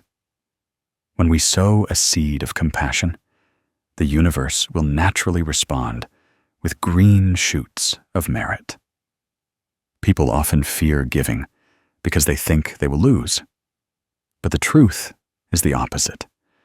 The more we know how to give, the more we receive. And what we receive is not just concrete help, but a leisurely life, a calm soul, a belief that one is never alone in life. If we look closely, we will see the principle of karma operating very clearly. Mrs. Mai sowed a small but loving act and immediately received sympathy and protection from the whole community. Just like a farmer sowing a corn seed in the ground, though small, with care. A few months later, it will grow into a corn plant laden with ears. That corn seed was not lost, but sprouted, multiplied 100-fold. Merit is the same. The more you sow, the more complete. The more you give, the more abundant. In everyday life, everyone can actually practice giving charity without waiting until they are rich. A smile, a word of encouragement, a glass of water offered are also acts of charity. There are 3 types of giving: material giving, dharma giving, and fearlessness giving. Material giving is using one's wealth, food, and clothes to help the needy. Dharma giving is offering good words and ideas, knowledge, and right advice to uplift others' spirits. Fearlessness. Giving is helping people overcome fear, giving them faith and comfort. Mrs. Mai gave material charity with her blanket, but at the same time, she also gave fearlessness, because, thanks to her, that beggar was reassured to survive the cold night. There is a very simple way to sow merit daily. Right after hearing this story, you can sit still for a moment, take a few deep breaths, close your eyes, and remember someone you've seen suffering. It could be a loved one, or it could be a stranger you once met. Imagine yourself giving them a gift. It could just be a cake, a garment, or even a warm hug. Feel the joy when you see the other person smile, when you see their eyes light up from being shared with. Then open your eyes, and you will feel your heart strangely warm. That is the seed of giving that has just been sown in your consciousness. If you have the opportunity, make it a reality. Tomorrow, when you go to the market, you can buy an extra bunch of vegetables to give to the old street vendor. When you go to work, you can offer your seat to an elderly person. When you get home, you can spend time listening to your children. All these small actions are sowing merit, and they will become a source of peace and happiness in your life. The Buddha once taught that giving charity is not a loss, but the shortest path to escape suffering. Greedy people often live in anxiety, fear of loss, fear of lack. Those who know how to give live in peace because they are no longer too bound by wealth. When the mind knows how to let go, how to share, naturally, the heart is joyful and light. That is the serenity that we all long for. Just think, if Mrs. Mai had selfishly kept her only blanket that day, she might have been warmer for one night. But her heart would forever be tormented thinking of that beggar freezing to death outside. Material warmth cannot soothe the cold in the soul. But by giving, she lost half a blanket, but gained complete peace. From then on, her life also gradually changed, no longer lonely, but full of love. The lesson learned from this story is that merit is not in wealth, but in the heart that knows how to give. The poor can also give charity, because charity does not demand wealth. Just need a benevolent heart, and anyone can sow merit. Once you have sown merit, you will find life becoming lighter. Worries seem to vanish, and you will learn to calmly accept everything, because you know that all things are arranged by heaven, and karma is always fair. Finally, I send you a gentle reminder. Practice giving, even if just a little. Give with a smile, with a loving gaze, with a small action. Give not expecting anything in return, but out of true compassion. Then you will feel a deep joy, an incomparable peace. That is the greatest merit anyone can cultivate for themselves. In the Buddha's teachings, there is an immutable truth that no matter how many lifetimes pass, humans cannot escape. That is, sentient beings create what karma, they themselves reap the fruit of that karma. No one can replace, no one can bear the burden for another. The Ksitigarbha Sutra affirmed, "Whoever commits a sin, bears it. Whoever sows merit, enjoys it." Merit, or sin, is no different from a shadow closely following its form. Wherever we go, the shadow goes, not leaving for a moment. Therefore, living in this life, the most important thing is not that we wish for others to atone for our sins, but that we ourselves must know how to sow good causes, create good merit, guard speech karma, guard bodily karma, and guard mental karma purely. Because every word, every action, every thought leaves an imprint in the consciousness. It follows us from life to life, cannot be erased. If we look at everyday life, we will see the law of karma clearly present like a mirror. A farmer sowing rice seeds will reap rice. Sowing corn seeds will harvest corn. one cannot sow rice seeds and demand to harvest corn. Similarly, when we sow a joy, a sharing, a small good deed, we ourselves will receive peace and happiness. Conversely, when we sow harsh words, harmful actions, greed, selfishness, then sooner or later we will face suffering. Perhaps retribution doesn't come immediately, but like a shadow, it never disappears. It only waits for the appropriate time to manifest clearly. In the Buddhist treasury, there is a very familiar but profound story. It is the story of Lady Thande, the mother of Maudgalyayana, recorded in the Ksitigarbha Sutra. Lady Thande was a wealthy, prosperous woman, but had a habit of stinginess, gluttony, not knowing how to share, not doing meritorious deeds, and even having contempt for the 3 jewels. When she was alive, she often hid delicious food, did not offer it to monks, did not give charity to the poor, and often uttered harsh words, criticizing ascetics.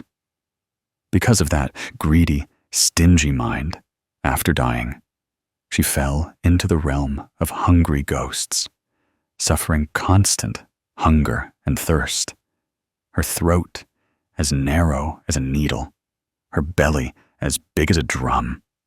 Food turned into burning charcoal when eaten, causing unspeakable suffering. Maudgalyayana, one of the 10 great disciples of the Buddha, renowned for his foremost supernatural powers, was an extremely filial son. After attaining arhatship with divine eye clairvoyance, he saw his mother in such suffering. His heart ached, and he immediately sought every way to offer food to his mother.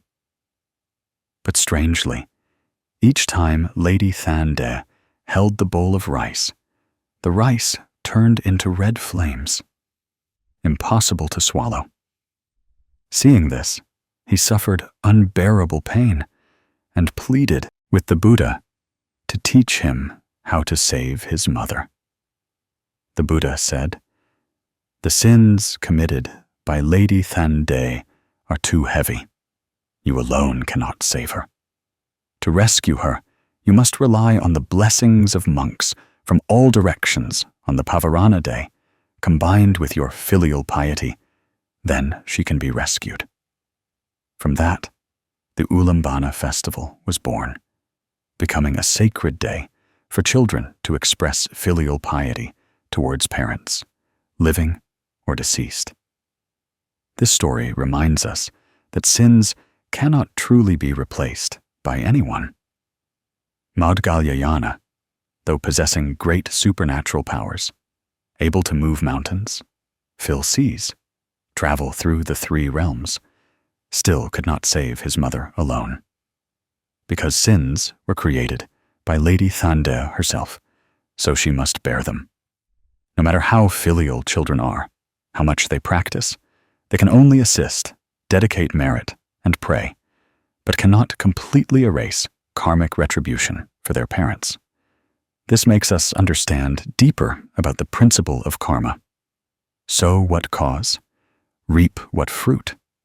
No one can reap for another.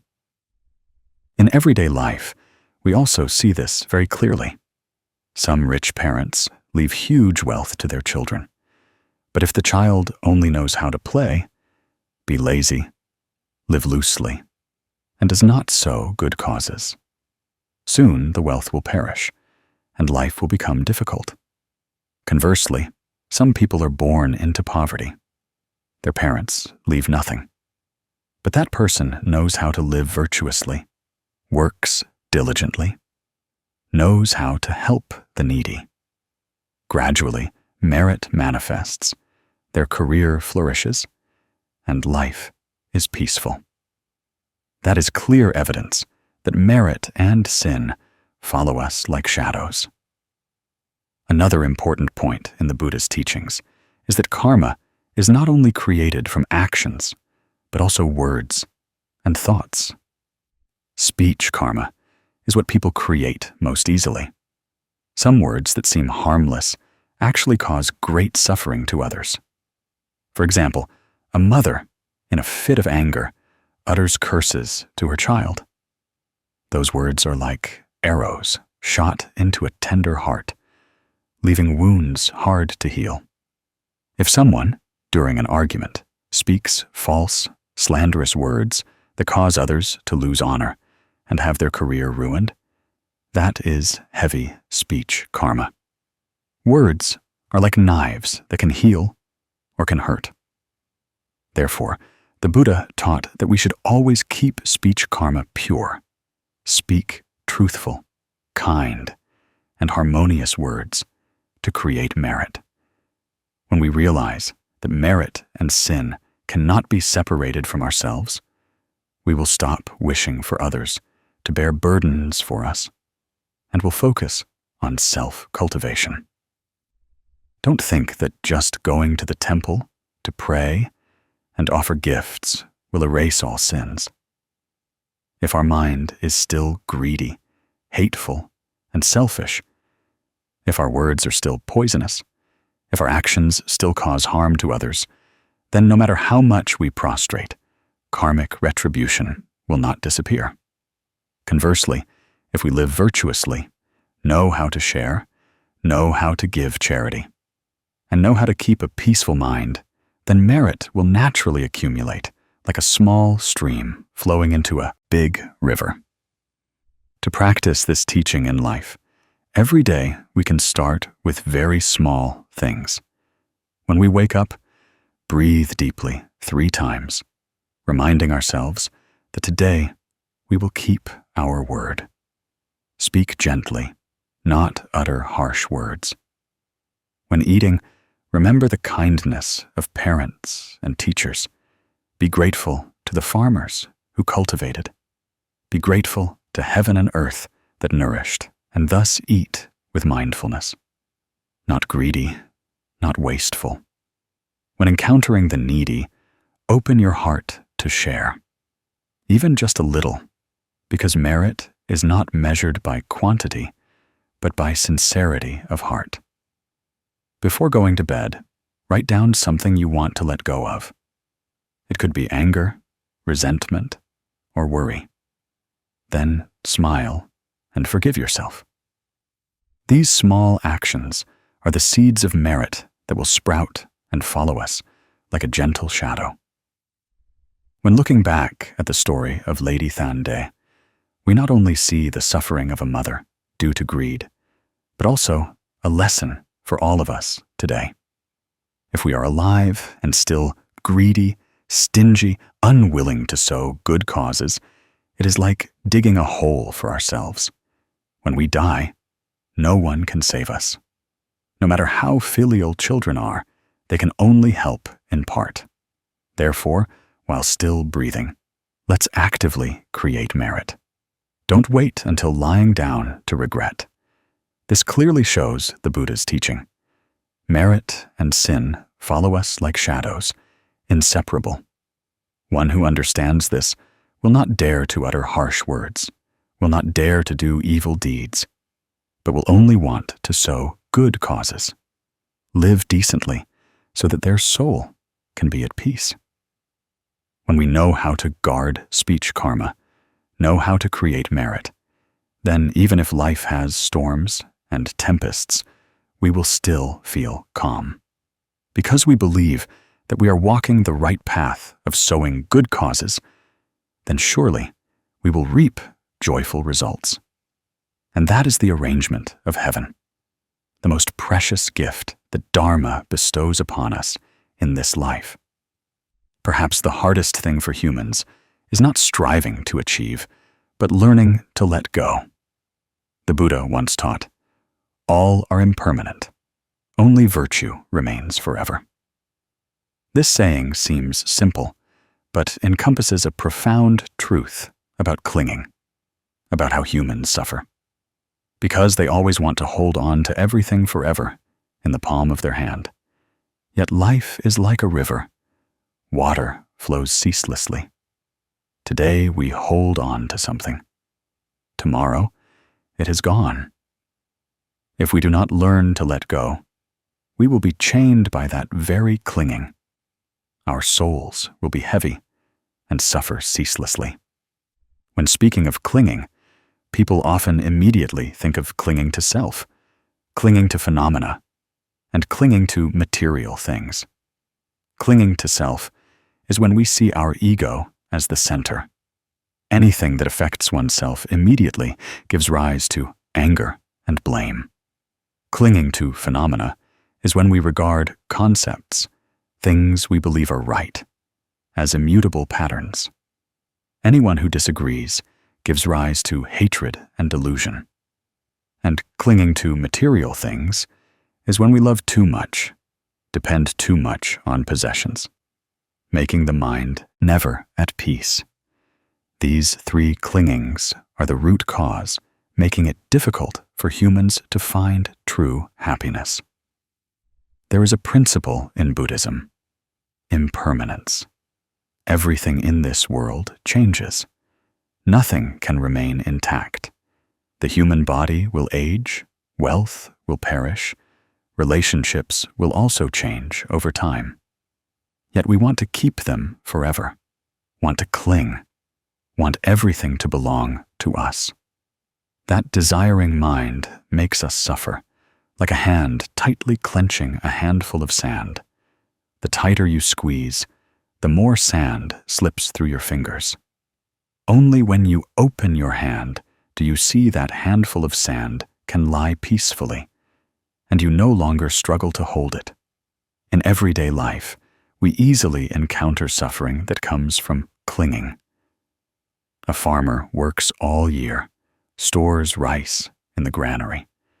Just one fire or flood, all effort vanishes. They suffer because they cannot accept the loss. A merchant with precious goods fears losing, fears being robbed, lives in constant anxiety. Or a parent who always insists children must follow their will, unwilling to understand that each child has their own path, leading to family conflicts. All this suffering stems from our failure to learn the lesson of letting go. There is a small story that contains a big lesson. It tells of Ms. Dung and her jade bracelet. The bracelet was not a rare treasure in the world, but to her, it had immeasurable value. It was a keepsake her mother left before passing away. Therefore, Ms. Dung always cherished it, always guarded it, never letting it leave her hand. One day, rushing to the market, she accidentally dropped the bracelet. She searched everywhere, asked everyone, retraced every path, but all in vain. From that day on, she lived in torment, missing her mother and the bracelet. Her heart was ceaselessly tormented. For a whole month, she lost sleep and appetite. Her spirit declined, just because of a lost keepsake. One day, a friend took her to the temple to listen to Dharma. During the lecture, the venerable monk spoke of impermanence, of clinging being the cause of suffering. Hearing the master's words, she awoke as if from a trance. She realized that her mother was not in the jade bracelet. Her mother's love for her remained forever in her heart, in memories, in every teaching. The bracelet was just an external object. Losing it doesn't mean love is lost. Holding on to clinging only caused her suffering, while letting go lightened her soul. From then on, Ms. Dung felt her heart more at peace. Though the bracelet was gone, she found a greater treasure, the serenity in her soul and the invisible love her mother had left behind. Ms. Dung's story is clear evidence. Letting go is not losing, but opening the heart to live joyfully. In reality, we often think that letting go means abandoning everything. But in Buddhism, letting go does not mean not loving, not being attached, but not letting that attachment bind oneself, not letting it become a rope dragging us into the cycle of suffering. We can still love. We can still cherish. But we know that all are impermanent. Nothing lasts forever. And so, we learn to accept without craving. In the scriptures, the Buddha once taught, the wise see all phenomena as illusions, as dreams, as bubbles, as reflections of the moon in water. When we understand all things are temporary, illusory, we will no longer suffer too much when they change. Letting go is not denying life, but living fully in every moment, unattached, unclinging, so that when change comes, we can smile and accept. So how to practice letting go in daily life? No one can let go of everything overnight, but we can start with the smallest things. Every day, practice letting go of a worry, an anger, an envy. When someone disagrees with you, instead of holding on to anger in your heart all day, try breathing deeply 3 times and letting it go. When an undesired event occurs, instead of complaining, write it down on paper, fold it, and consider that burden put down. When recalling a painful memory, try to think that everything has passed. You cannot change it, but you can learn a lesson from it. Letting go a little each day, gradually, your heart will lighten, and your soul will open. Letting go does not mean abandoning, but letting the mind be unattached. For example, when we hold a balloon, we can admire it, enjoy it. But when the wind blows and the balloon flies away, we can still smile, because we once had happy moments with it. Life is also like that. There are times of gain, times of loss, times of meeting, times of parting.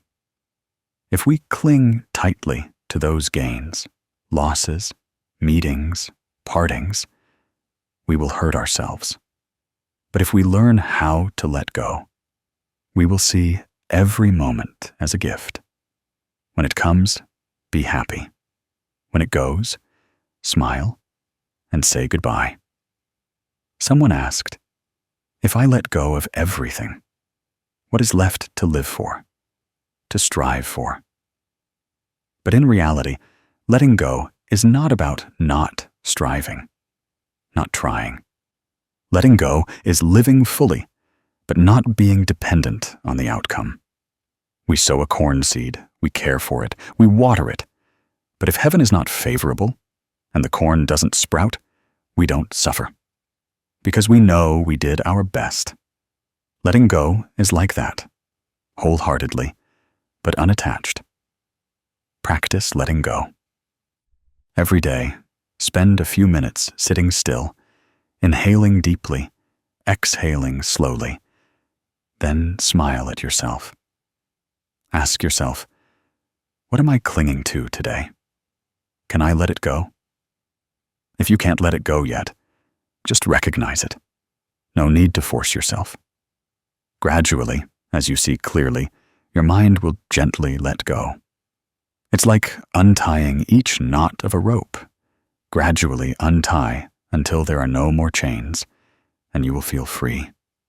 Ultimately, the most precious thing when learning to let go is that we find serenity in the soul. One who can let go is happy, because nothing makes them suffer for too long.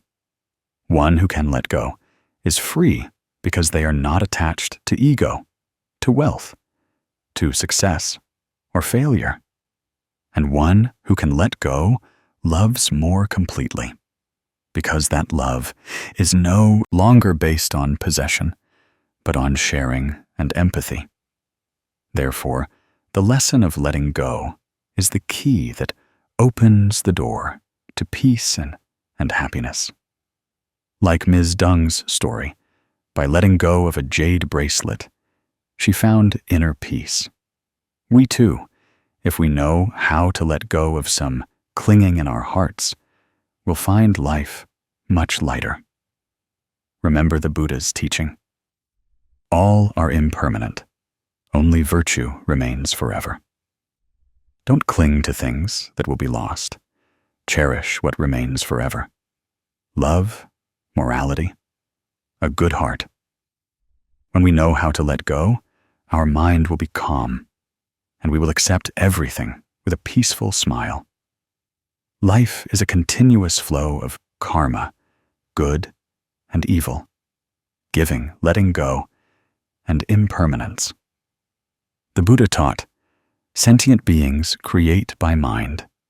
Good and evil depend on mind.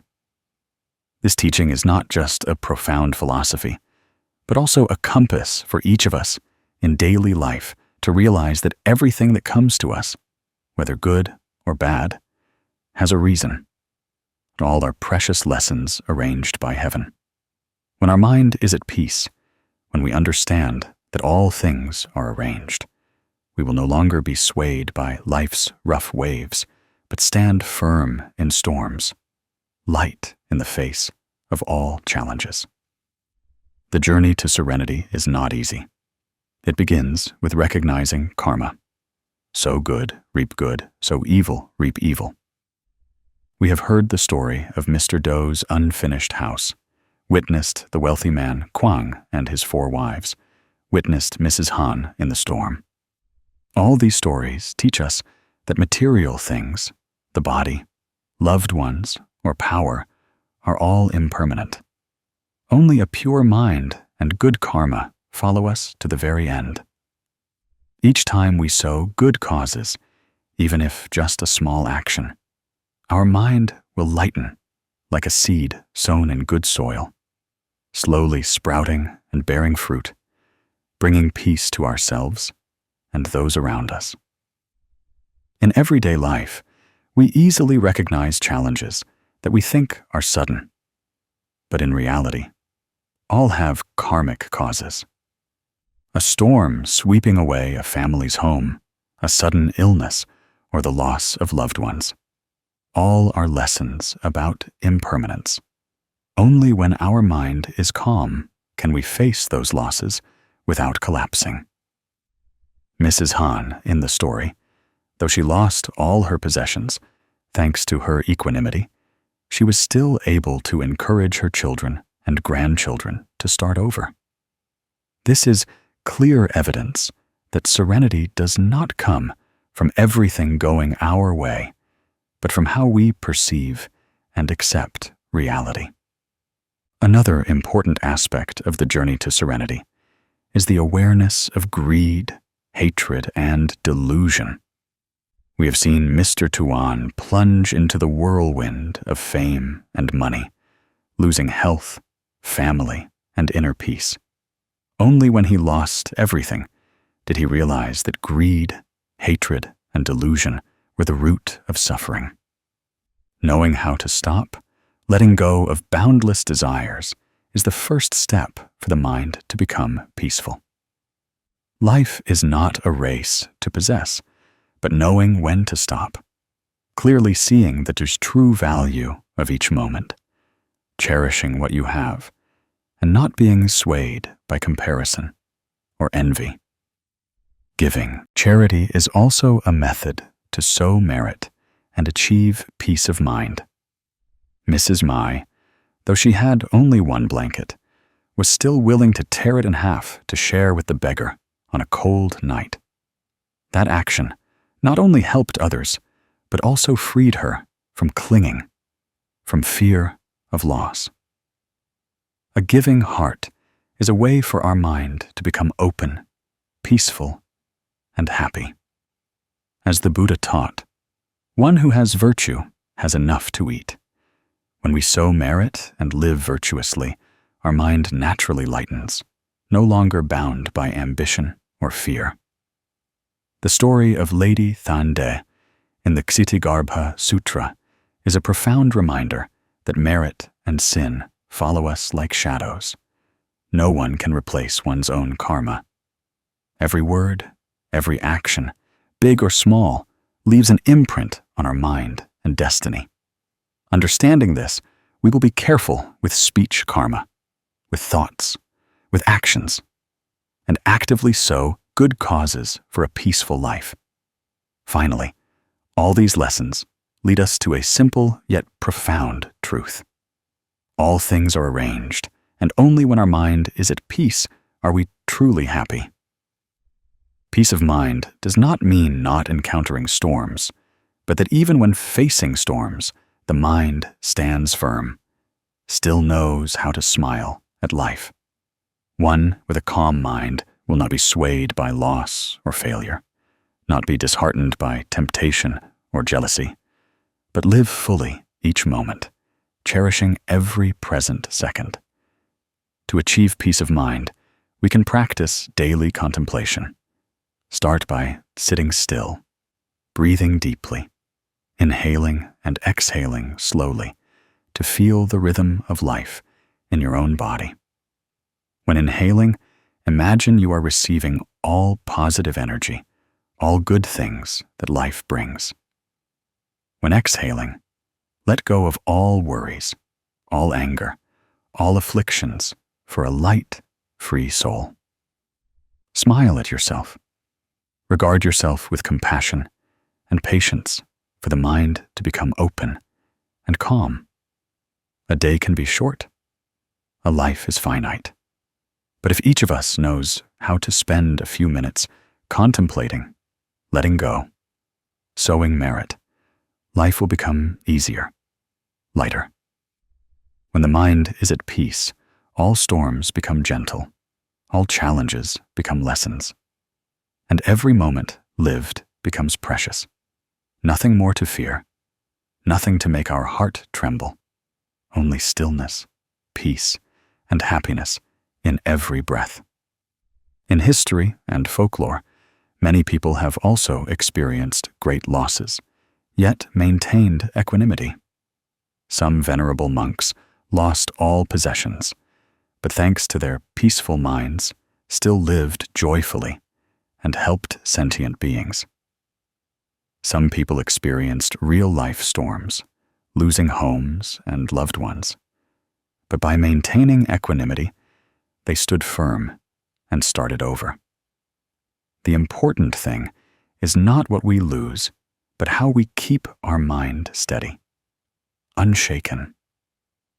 Therefore, always remind yourself that all things have a reason, are arranged by heaven.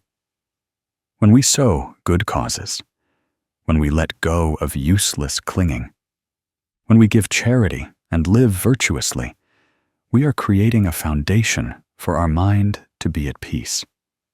And when the mind is at peace, everything around, whether good or bad, favorable or unfavorable, becomes part of a precious lesson, part of growth and enlightenment. Imagine every moment you live is a precious gem. If you hold on tightly, the gem itself will hurt your hand. If you know how to cherish and let go properly, that gem will shine, and you will feel joy and peace from your own soul. Life is like that. All things have a reason. Just keep your mind at peace, and you will find everything easy, everything clear, and you will smile at every event, every challenge, and even at yourself.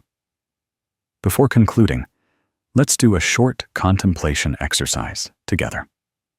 Sit up straight, close your eyes, inhale deeply through your nose, and exhale slowly through your mouth. When inhaling, recognize all good energy entering your body. When exhaling, release all tension. Let go of all clinging, all resentment, all worries. Feel the rhythm of your breath. Feel your heart at peace. Smile gently, like the morning sun shining on your soul, dispelling all afflictions. leaving only stillness and peace.